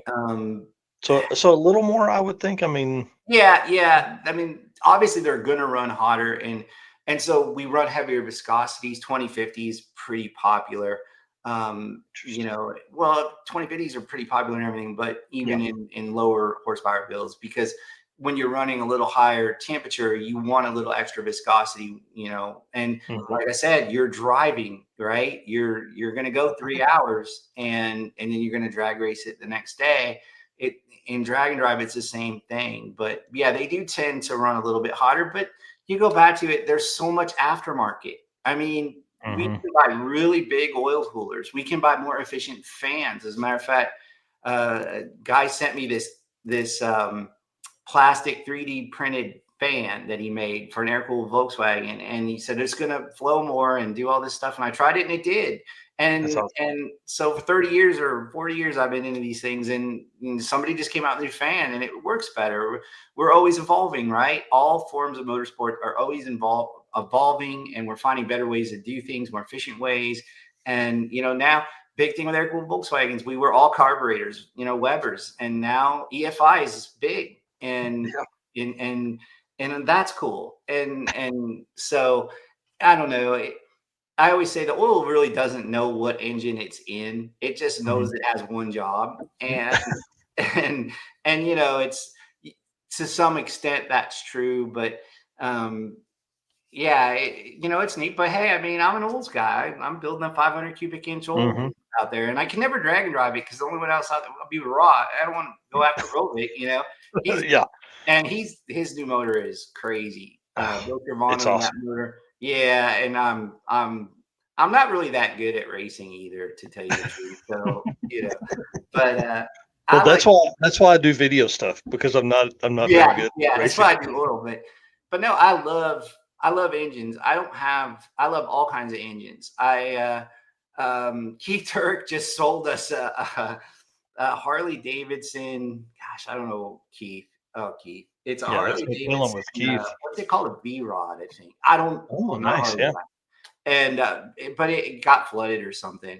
But he said, "Oh, they developed the engine with Porsche, and I only bought it just to tear this thing apart and see what is it, Yes. And because it's, I think it was it was underwater. Well, how much water? Oh, a couple feet. Well, then a couple feet or 6 feet. Then it was salt water, and I'm like, oh, this is just getting worse. We're just, But we have to go down there and pick it up, which will be fun, going down to Keith's house. And, But I love all engines. I'm not a Chevy guy. I'm not a Ford guy. I'm not I love old engines. I love them all. And it's fun to see what people do with them and the way they make power with them. And, now that I'm in this oil company, and I get to meet these people everyone is so knowledgeable. Like, just go out, and these guys that you only saw on social media, you only saw on their TV show. Well, now you're talking to them, and I just, I shut my mouth and I just listen to learn, and it's just really a cool thing to see. There's always that old story. When I was in high school, I did get my first small block Chevy, which I ported the heads myself with a shop vac as my airflow bench, and cracked the heads in front of the high school trying to do a burnout the first time I drove it. You go back to those days when you were 16 and you were trying to figure stuff out. And, you and a buddy were trying to figure out how to put a 4-barrel on a 2-barrel, switch out a manifold, which now you can just do. But back then you're like, do I loosen that bolt? I don't know. You do it. And you go back. That's where all of this comes from, right? This is where this love of whatever it is comes from. And I just always kept it. I always wanted to. My problem is I like to pull stuff apart, and I'm not so good at getting it back together because I get busy. You've been here. I've got project after project after project, and then some of them get lost to R&D for driven. Like my Corvair that I bought. I mean, I test oil with it now. I probably don't even need the rest of the car, but I'd like to get it on the road someday. Yeah. But yeah, so it's all good. And well, real quick, I want to talk about the while we're on air-cooled stuff loosely here. You hosted this huge gathering at Sick Week. Yeah, dude, it was so fun. How many? There were like 17 cars, 18 cars there, something like that. Yeah, whole group of people, man. That was pretty awesome. I enjoyed that a whole bunch. It was, and I didn't know a single one of those people really before. I didn't know a single one of those people before I started going to drag and drive events. Wow. And you meet one, you meet another. They have a drag and drive air cooled page that Ben Anderson runs, like a Facebook group. And they've just done a good job about getting out there and pushing drag and drive. As a matter of fact, I mean, Hobby W's magazine, I think we did an article about drag and drive with us. I should probably get it and see it. But it's they've just certain communities seem to get out and push more. And the Air-Cooled VW guys started to rally, like, come on, let's go, let's get 100 of them there. And then like I was kind of the unofficial guy, like, and I'm like, well, hold on. And but they did, they do a good job. But that whole thing has been really neat to watch it, evolve. And you're getting more and more people wanting to do, that's the funniest thing. Like, you would love working the phones here at Driven during the day, because you never know hey, I'm building this, I'm doing this. It could be a tractor pull, it could be Formula One, it could be all these different things. But one of the things I've noticed, especially over the last year and a half, is we get a lot of guys that call and say, hey, I'm going to go I want to do a drag and drive. I'm going to do my first drag and drive. What do I need? What do I need? And it's neat to see how that in our system has picked up, how tech questions about, I'm going to do my first drive and drag. I'm going to do this. What oil should I run? What are people running? What am I going to, and that's been really cool to watch. And more than anything else, I think we've seen that, and that's cool. Yeah. That's awesome. That's awesome. Sweet. Well, one other thing we wanted to talk a little bit about was your Team Driven racers. So tell us a little bit about that and how people can become part of Team Driven. Oh, man. All right. So I didn't know how to do social media. I didn't know how to do any of this stuff. I'm just going to be honest. And so when I first started doing Driven, it's just people, we get asked constantly, will you sponsor me? Will you sponsor me? All different kinds of racing. And we love all different kinds of racing, and we love people. We can't sponsor everybody. We're just not big enough, right? We couldn't. So one day I just said, well, I like this guy. He's cool. And so we'll put him on what we call Team Driven. We literally came up with it. We didn't even think about the name very well. And we'll call it Team Driven. You're on it. And then we would get like, Damon Elf. Hey, Damon's a cool dude. We like Damon. He came and helped us with, beat Steve Morris at the sick thing, at the go-kart thing. So now you're on Team Driven. And they're like, what does that mean? Well, it doesn't really mean anything, but you're on, And so people will ask, well, how do I get on Team Driven? And you kind of just have to go to an event, hang out with us, and we become friends. We don't really have a good way to. I don't have a better way to describe it than that. If I did, I'd be lying. Right. We've always thought, like, when I've gone back in the day, I always said, like, we like a couple of them are just regular guys that nobody would ever really, that. They're proud of their car. They're out there, they're doing it. And, they get to meet us and I'll be like, man, that's a cool car. I like that. And it doesn't really matter about winning or anything else. It's just, he's a good guy. And then what we look for is, are you a good ambassador for Driven? most of the time, how it all started is a way for me to go out. I would get on social media and this guy's like, Driven's the best. I've been using it. I don't know who he is. We've never talked to him. He was promoting us way before we promoted him. He did more for us than we ever did.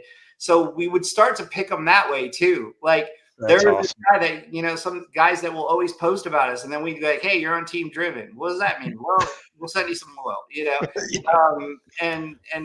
and that's worked well for us. And we don't have a lot of big names on there, but they're really important people. They're really, they're the ones that drag and drive is expensive, and no, we don't give away. You don't get like a big check, like the big check and everything. Hey, you're Team Driven. We don't have a big check. We don't even have one for us, but we'll give you some oil, and we'll try to help you out when we can. And it's been evolving and growing. But how do you get on it? I honestly really like that idea, because then you don't have to sift through hundreds of, proposals and all this stuff. I actually think that's a really cool way to do it. You don't, we find you. That's kind of the answer. Yeah. The best way to get on Team Driven is, one, use our oil and believe in it. Don't just run it because you want free oil. Get on it. Know it's good. Work with us. We'll make sure and then really be a fan of it, right? Then after that, talk about it. And then that's kind of how it evolves, because we're constantly watching socials. We're constantly doing that. Every once in a while we'll get, I actually will. It's great. I pick up the phone here. The phone will ring and I could pick it up and it's a guy trying to sell me a photocopier or something. I'm like, I don't have, but every once I'll pick it up and I'll say, oh, I'm just a regular guy. Whatever. I'm building, this Mustang. I had it in high school. Now I'm 50. My daughter just left for college. I'm working on this car. I'll send him a case of oil. Was that Jeff Kerchick? But you know what I mean? It's like, because it's genuine and then I'll say, send me pictures and we'll throw it on our social media. And, we'll do that sometimes just because, I have this really cool thing. Can I tell you something cool that I came up with that I'm going to do? We're going to do this thing.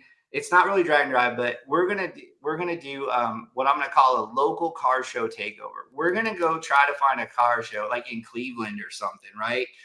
Which is at a church where there's 50 cars and they're trying to raise money for something. And we're going to load up the Driven van. We're going to bust it out on social media. We're just going to show up. We're going to highlight it. We're going to push it. And what I'm toying with is, out of that, these local car shows, that's how we all got into this. This is, and what I would love to do is find, that car where the guys had it forever and he finally restored it. And he went to this car show to show it off. And I want to put it in our booth at PRI. That would be awesome. This is just a guy that we found who, and maybe it's not the fastest thing. Maybe the bodywork's not perfect, maybe whatever, but he built it with, it's got a great story. Yeah, it's got a story. And that I'd much rather put that in my booth at PRI and people walk by and go, well, why is that in there? Well, because this is what matters to us. And so I'm so excited about doing it. And Michael's out, looking now for some local shows and stuff. And, I don't know, just because the Driven van shows up, it's not like, it's a big deal, but maybe to them it would be. And give them, give out T-shirts and give out merch and just say, hey, thanks. That's awesome. That's the one thing companies don't do enough, is just thank people for using their stuff. And we're very thankful for everyone who uses our products. We need you. Right. Okay. Let's end this segment and then jump into the next one. Wow. So again, thanks to DeechWorks for their work with us here. We've already done the Driven segment tonight, so that's the events. I didn't want to do that with you on here. I wanted to keep the events because people are used to seeing that in the first part of the show. So thanks again to DeechWorks. We appreciate them and all the work they do with us. And again, code DDR10 works on DeechWorks site and Driven Racing Oil site, so you can do discounts on both of those there. Off your total order. So pretty exciting. And then Performer Built Transmissions, y'all, this one is a good one because I'm excited about these guys. We're going to be up there here momentarily. So Mr. Eric, if you want to read that in there, we'll do it. Absolutely.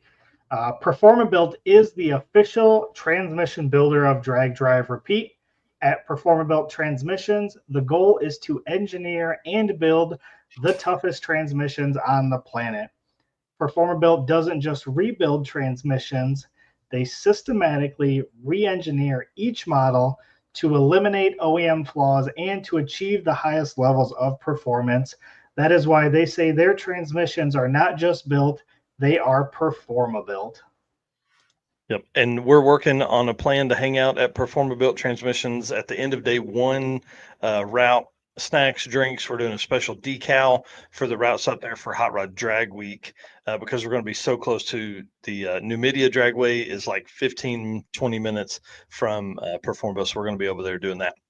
So for the folks that are jumping in, we got Bill Alexander from Driven Racing Oil on tonight. This dude he's awesome. He's been telling fun stories, but now we're going to kind of switch gears, man. I want to talk 100% about Drag and Drive. I know we've been talking a little bit about it, but I definitely want to dive into some of that. So if you guys, again, are new, Bill is the man over at Driven Racing Oil. He gave us some great stories in the last segment about air-cooled VWs, his first job, what he does there, what they do there, all that kind of cool stuff. But now it's time for some fun. So as we get into this last segment, dude, Nolan wanted me to ask about you almost getting in a fight with some famous metal artist back in the 80s. What is the story here? That's all hearsay. I can't say. Well, I grew up. I grew up in Northern California in the 80s. A lot of bands in the area. Metallica started there, Megadeth, Faith No More, all that, and I had the privilege of growing up in that. And they make fun of me because they think they don't like my music, But it could be a band that starts with the letter M, a big one. Nice. Well, hey, you had to get in there, and I can only imagine that story. We'll tell that story when we're together next. I'll choke Nolan tomorrow. That's awesome. Well, dude, tell us.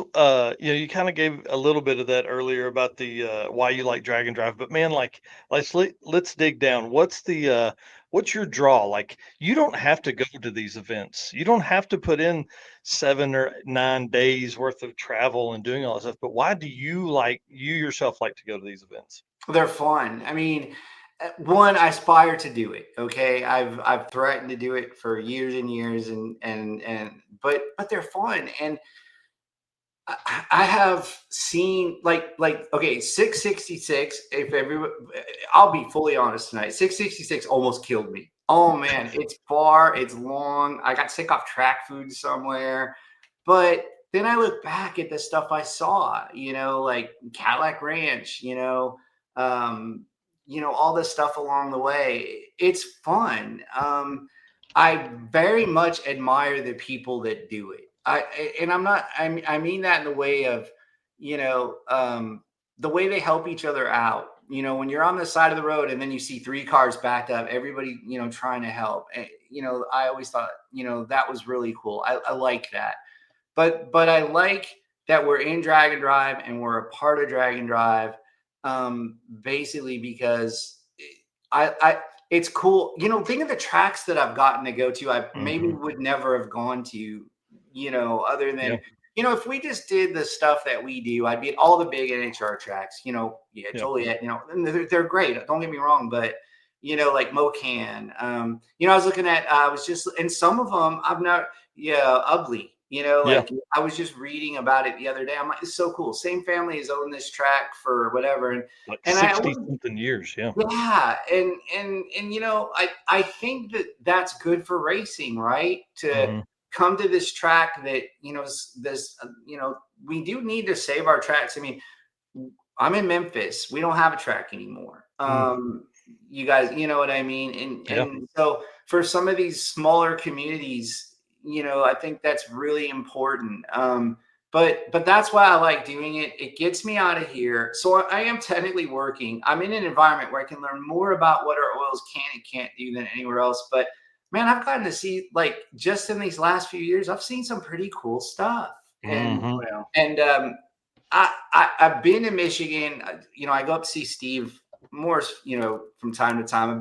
He's about as far north as I've been. But along the way, I didn't know there was like beaches and sand dunes in northern Michigan, right? Like, and they're beautiful. They're like really cool. And then you look at, I've never been to Mackinac and all that. So this gives me an opportunity to not only get out and see the people I've become friends with and be part of motorsports, which I love, but to actually have this great experience. And I think that's what the draw is to, and of course the racing. I mean, you see some pretty fast times, you see some, and the engineering that goes into some of these cars and these things that these guys have built, you just see cool stuff. I mean, I have my beater C6 Corvette that I always talk about. It's been stolen. It's been broken into 50 times. It's been hit by a semi twice, but I keep putting it back together, and it's kind of my daily, and it's kind of not. But, I was there one time and I saw the guy with the C6 that he put the roof rack on it to put his tires on. And I'm like, that's awesome. And so you just see a lot of cool stuff like that. And I think that's why. I mean, what could be funner than going out and doing something like this? And like I said, I keep threatening one of these days I'll actually run one, but I think I'll probably end up just working them. But yeah, I think that's why. And not that anything going fast in engine and power is fun, but there's an adventure attached to it, which I think is pretty cool. Yeah, it's the street side of it that separates it. Yep, I agree. Well, we got another must-ask question from Nolan. Why is no one even involved in this thing? He said we have to ask you about the journey entering the world of Drag and Drive. The journey entering the world of Drag and Drive. That's what he said. Yeah, I'm sorry, Nolan. I can't help you there, buddy. I would imagine it would go back to kind of the last segment where you're telling, the difference in being at different tracks every day. And then, maybe there's some story about getting all involved there. Well, I want to talk about the Steve Morris oil development. Mm-hmm. Walk us through how that happens, because there's a lot of engine builders. You and I've had this conversation. Mm-hmm. There's a lot of that goes on out there.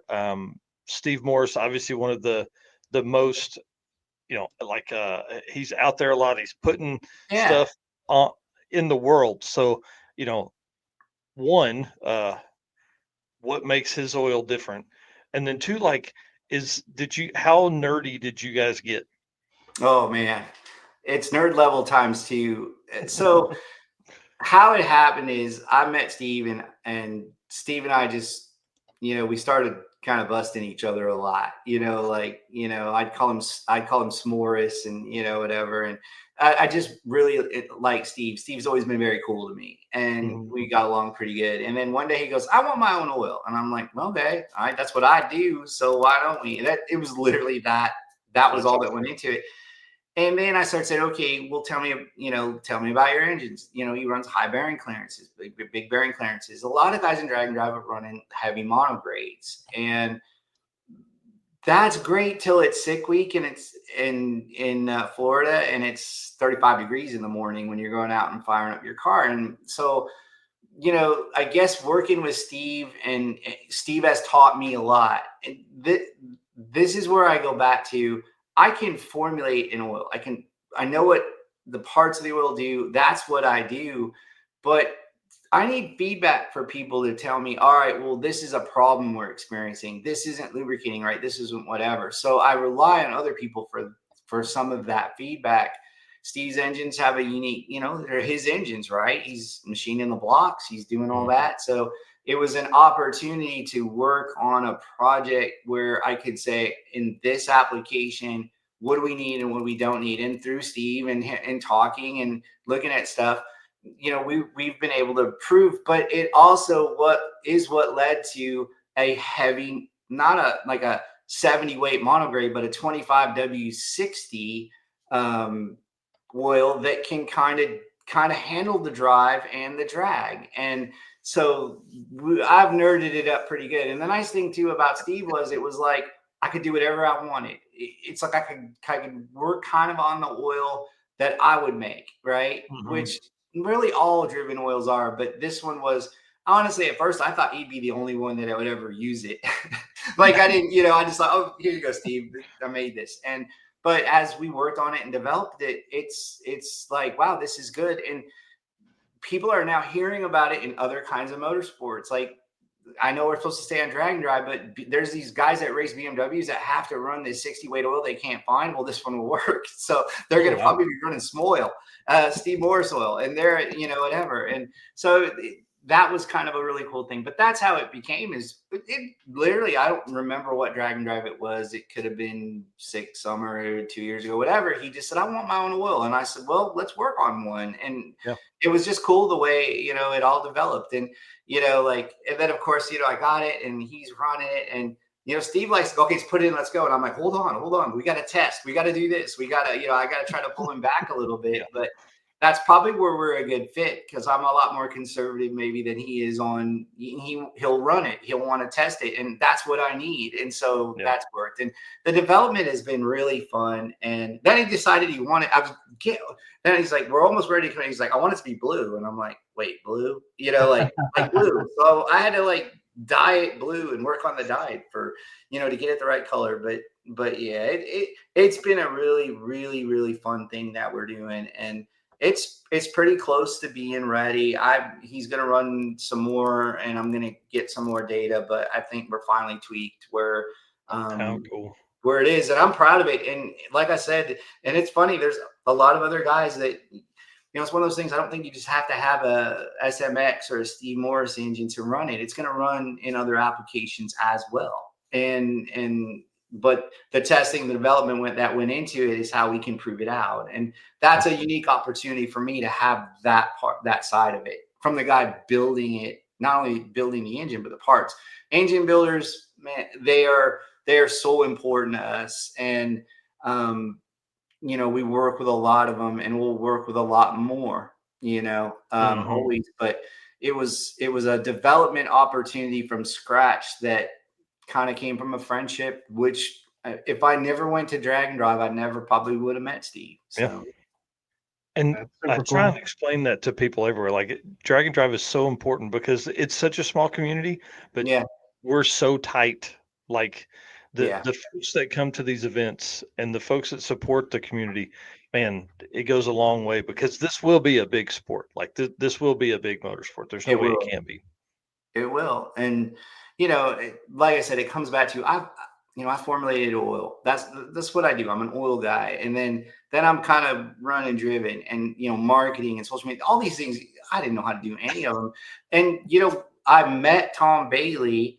If you remember the drag, it might've been like the drag week where Steve and Tom were running it and Steve had to pull his motor apart in the Holiday Inn parking lot. Mm-hmm. And all those people were standing around. Well, then here's a story. The night before, I ended up at some weird Holiday Inn that somebody here booked for me. I don't even know. It was like somebody made a mistake. I was way away from where I needed to be. Like there was usually in drag and drive, you pull in, there's a guy over there. There's, there was nobody.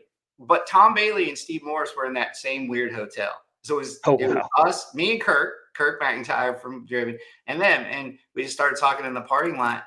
And that's when, Tom just said, hey, you should be with us. And he did it in his typical way where, hey, you should work with us. You'll be glad you did. And I went, well, okay. And that was it. And we started and it's been really good for us. But those kind of things can only happen in environments like that, and I guess when you go back to it, why is drag and drive great? Well, you could just be hanging out in the parking lot of a hotel. You don't know who you're going to meet and who you're going to talk to. And, I'm not you guys, as far as you guys get everybody, but I just got a call from a magazine, a very well-respected racing magazine that comes out of England. They do mostly just really high-end Formula One stuff and all that. And they sent me out and they said, hey, will you help us write an article about drag and drive? And I'm like, I guess. Like I said, I've never done it. I just go to them.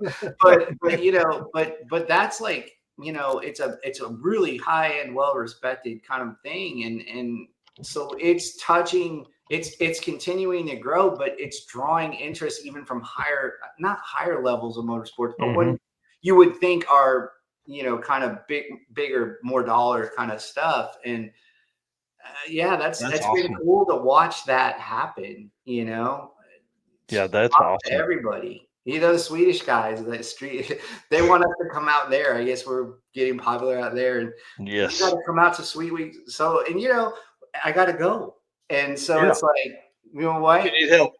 Right? These are the problems I have. I have to go to. I got to go out to Street Week Sweden, but hey, I guess You'll love that. Yeah. I think Yeah, so. Yeah. Super cool area too. Yeah. And really cool cars, dude. There were so many cars in the fours over there, and Yeah. 2 of the racetracks were airports. Yeah. I didn't know, hot rodding in Sweden is huge.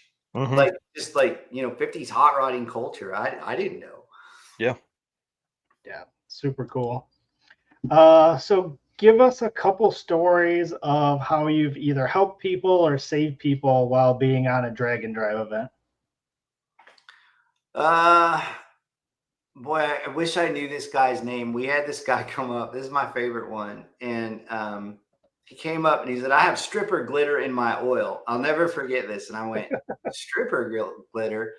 And he said, yeah, I just drained my oil and it's full of glitter. And I said, well, where is this oil? Go get it. So he comes back with a drain pan, and it was, I guess you call it stripper glitter. And I looked at it and I said, well, what kind of oil is this? And he said, oh, no, I just got it at O'Reilly's. This is my first drag and drive.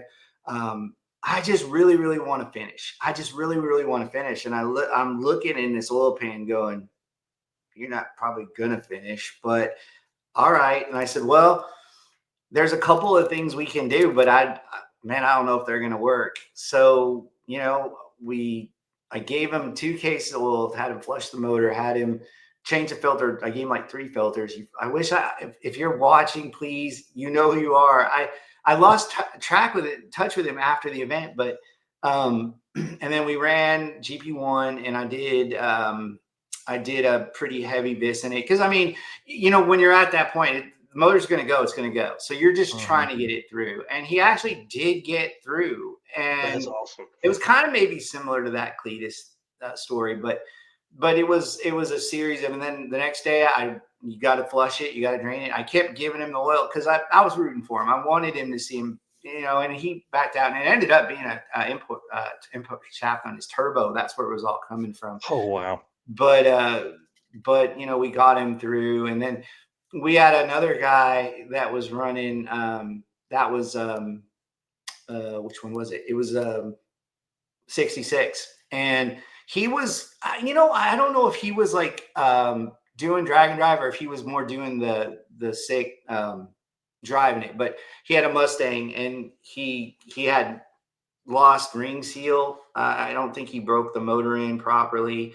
And he was kind of bummed. He was afraid he wasn't going to make it. And so I said, well, let's break the motor in again. We got nothing to lose. We had some break-in oil. So we ran it back through the break-in procedure, got him ring seal back, switched him over to GP1, and he made it. So, those are things that are cool for me to be a part of and try to help.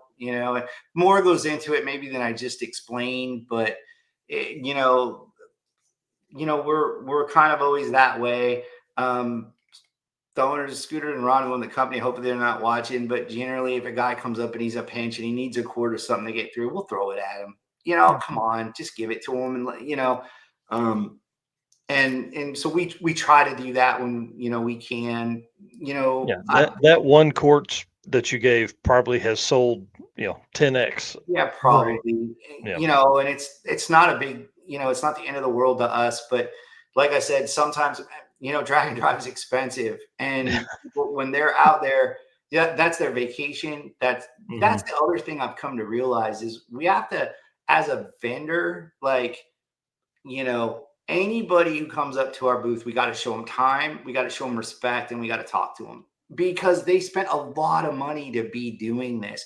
Even if they just, one of the things I've noticed is the spectator counts grow. Like not just, the guys that are running, I say a drag and drive, but the people that come up to our tent or our booth or whatever that just took the day off work and came down here and they just want to check it out because they're thinking about doing it. And that's expensive, like, to do. And, all taking a family of 4 out to do, a race or a drag race is pretty expensive. And I've always stopped and said, man, we owe these people the respect of giving them the time. Coming and talking to a guy about oil, that may not, change your world or your life, but they paid to get in there. They paid to run this event. Let's make sure we're there and we're engaging with them and literally trying to help them out and make the right choice. And, and I think that's really important. So a quart of oil, now I said that, don't come to my booth trying to get all this free oil. I still have to, but I mean, it's so, it's weird. You can tell you can tell the guy that a quart of oil is going to make or break his day based on what he's been through, what he's going through. And if I see that guy, I'll help him out. That's awesome. And, while you're on the topic of spectators and people coming up to the booth, dude, let's talk about the events you got coming up this next week, like literally next week. So I want to know who's working Michigan Miles, man. Who's going to be there? I guess you are. I'm going to be Michigan Miles with Ashley. Kirk is with Ken up at Carlisle, PA, the Corvette deal. It's Carlisle, PA is big. Robin and Jeff are going to Havlicks. Awesome. Michael's got Nitro Chaos somewhere. He races in it too. He got that weekend. It's that same weekend, isn't it, Eric? Yeah, he got a pretty smoking deal. Iron or something like that. He got me on that. You know what I mean? He gets to go race and work, but so he's got that, and then we have Texas versus the World, which is the big Air Cool VW thing. We have the Ohana Reunion in Medford, Ohio. We have, honestly, there's so many of them that you get to a point here where, like, just tell me, where do I have to be?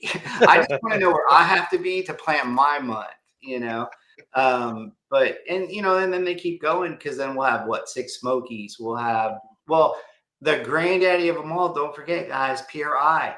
PRI is, man, it's going to be here before you know it. 4 months. We're not ready. I'm not ready. Yeah, we're getting ready for PRI. We're 6 Smokies, import and domestic world finals. I mean, there's there's just so many, and it's weird. But in July, you have like that lull, and I always say it's because it's so hot, nobody wants to do anything, and then so now we're just about to get spun up again. But I don't know. I'm pretty excited about it. There's a bunch of them coming. Just always follow our social media. Yep. We try to do the best job as we can of getting that stuff out. Sometimes it's like, hey, did somebody post we're here? No, do it now. Yeah, but right. We're not. We're oil and car guys. We're not.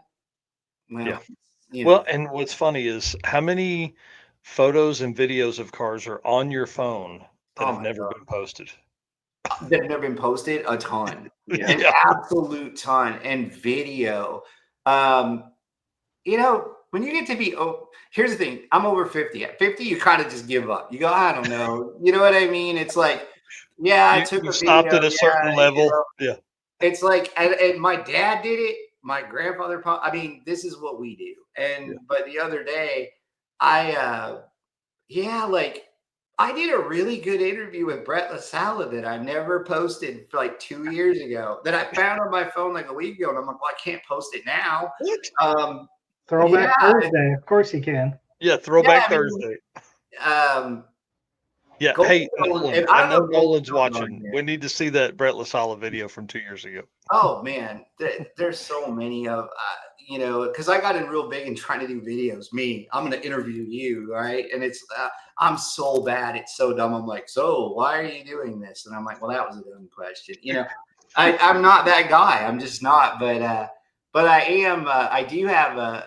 I do really want to do an interview. I've tried to do a good interview with Goldstone for like 2 years now. You know what I mean? And write it off, dude. No, I'm going to get it. I am going to get it. And so, maybe the guys can get it. I think he's going to be a Havlicks, I think. Yeah. So Goldstone is awesome. The key to him is like, he doesn't need to be serious. Like when that camera comes out, he's like, he is giving an interview. You know what I mean? But like when that camera is down and away, he's hilarious. He's joking, He he's is. trash talking, all that kind of stuff the whole time.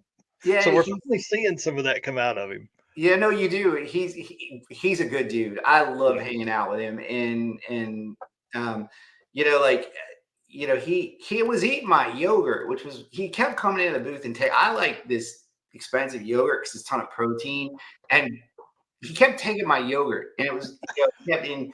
But I was sitting there, and he's eating my yogurt in my chair, and James from Cletus's group was like doing this. Come here, I need to talk to you. And Ashley was over talking to somebody else, and I'm like, Goldstone, you're gonna eat my yogurt. You're gonna watch our booth while I'm gone. If somebody comes up here, you're gonna answer their questions. I gotta go because sometimes it happens.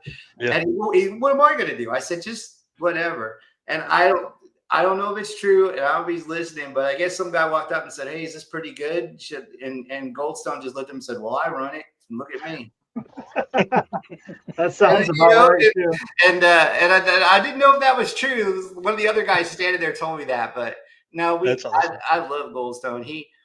When I first had to go introduce myself to him, I was like he's kind of, I was intimidated, but whatever. But then you get to know him, man. Yeah. He's just such a good dude, and I like him a lot, and he's good at it, man. He's good at what he does. Yeah.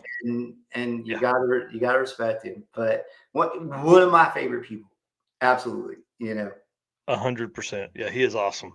Mm-hmm. Eric, what else do we need to know from Bill? I don't know. I think we covered most of it.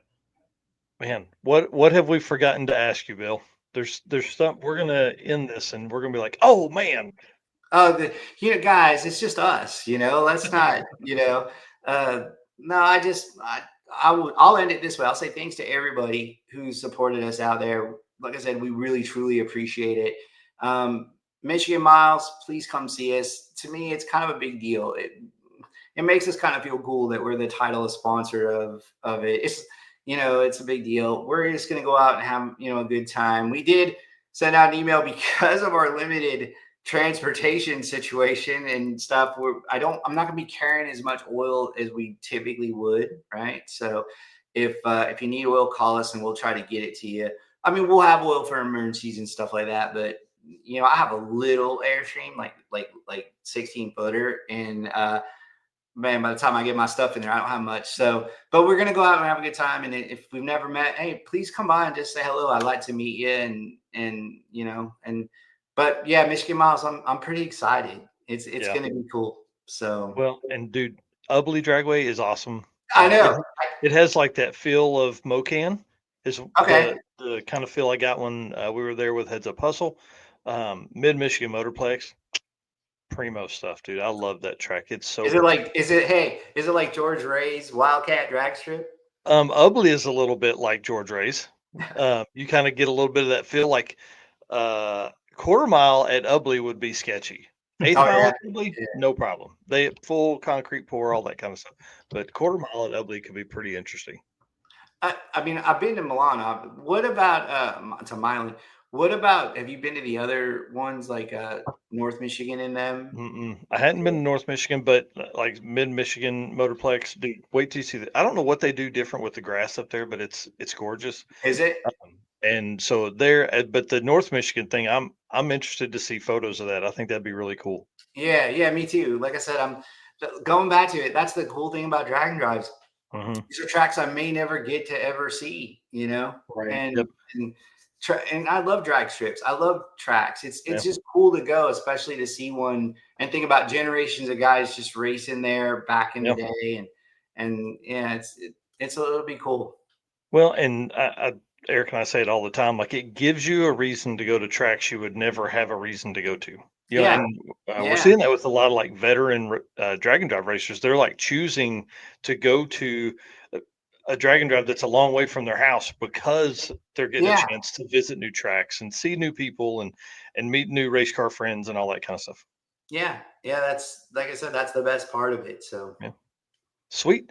All right. Well, let's put you backstage and then hang out with us for just a minute. Oh, I get to hang out backstage. Hey, as a guest, do I have like just just the M&Ms, the green M&Ms I requested. And do I get any of the? Do I I get thought it any was of yellow. the amenities or what? I thought it was yellow on the writer. It was yellow. That was I'm Nolan said that out. you only liked I'm out. yellow You guys are M&Ms. following the instructions. All right, Cool. thanks, man. Sounds We good. appreciate you, buddy. Yeah, man. See you. Awesome, dude. How much fun was that? That guy's Yeah. so smart, man. Oh yeah, it's a lot of fun. He's always a good time to talk to. Yeah. Yeah, he is a blast, and I can't wait for everybody to hang out with him in Michigan Miles. I can't wait to hang out with Jeff. Jeff was the one that came to the circuit 2025, so we're gonna get to spend some more time with him at Havlicks, and of course, Robin is awesome. If you guys don't know this, Robin is like the de facto model on the Driven Racing Oil Facebook page. So Nice. go over, make fun of him doing that when you see him this next weekend at Havlicks. Yeah, everybody that we've ever interacted with at Driven has been super awesome. Yeah. Yeah, that is for sure. All right. Well, guys, thank you so much for being a race car friend. Thank you for hanging out tonight. Thank you for the comments, man. It was pretty cool. Everybody in here asking questions, making comments, stuff like that. Appreciate that for them. And, if you haven't done it yet, hit that subscribe or follow button wherever you're at right now. And then, of course, our sponsors, can't do this without them. It's always fun having a sponsor on to talk about some of the nerdy stuff that goes on behind the scenes and tell fun stories and just give you guys a chance to meet them so you know who you're looking at whenever you're out at the events. So Summit Racing, we appreciate them a whole bunch. They're out at Reno this week. They'll be at Drag Week for sure. Thanks so much to Deechworks. We got to hang out with them when we were at Mega Week. We stopped by there. Molly Motorsports, who's we've hung out with a bunch at different events. Driven Racing Oil, Bill was on tonight, and then we're getting to see them at Hot Rods by Havlik, Fastest Streetcar Shootout next weekend, Howard's Cams, J-Wire Solutions, Performer Built Transmissions, Car Chains 3D, WAF Racing, Power Tube TV, Sweet Patina, and Racing Junk Classifieds. Y'all, if you're shopping, hit these folks up, see if there's something they got for you. We would appreciate it a whole lot. And we'll see you guys Saturday morning when we have Jacob on from the I-57 Dragon Drive.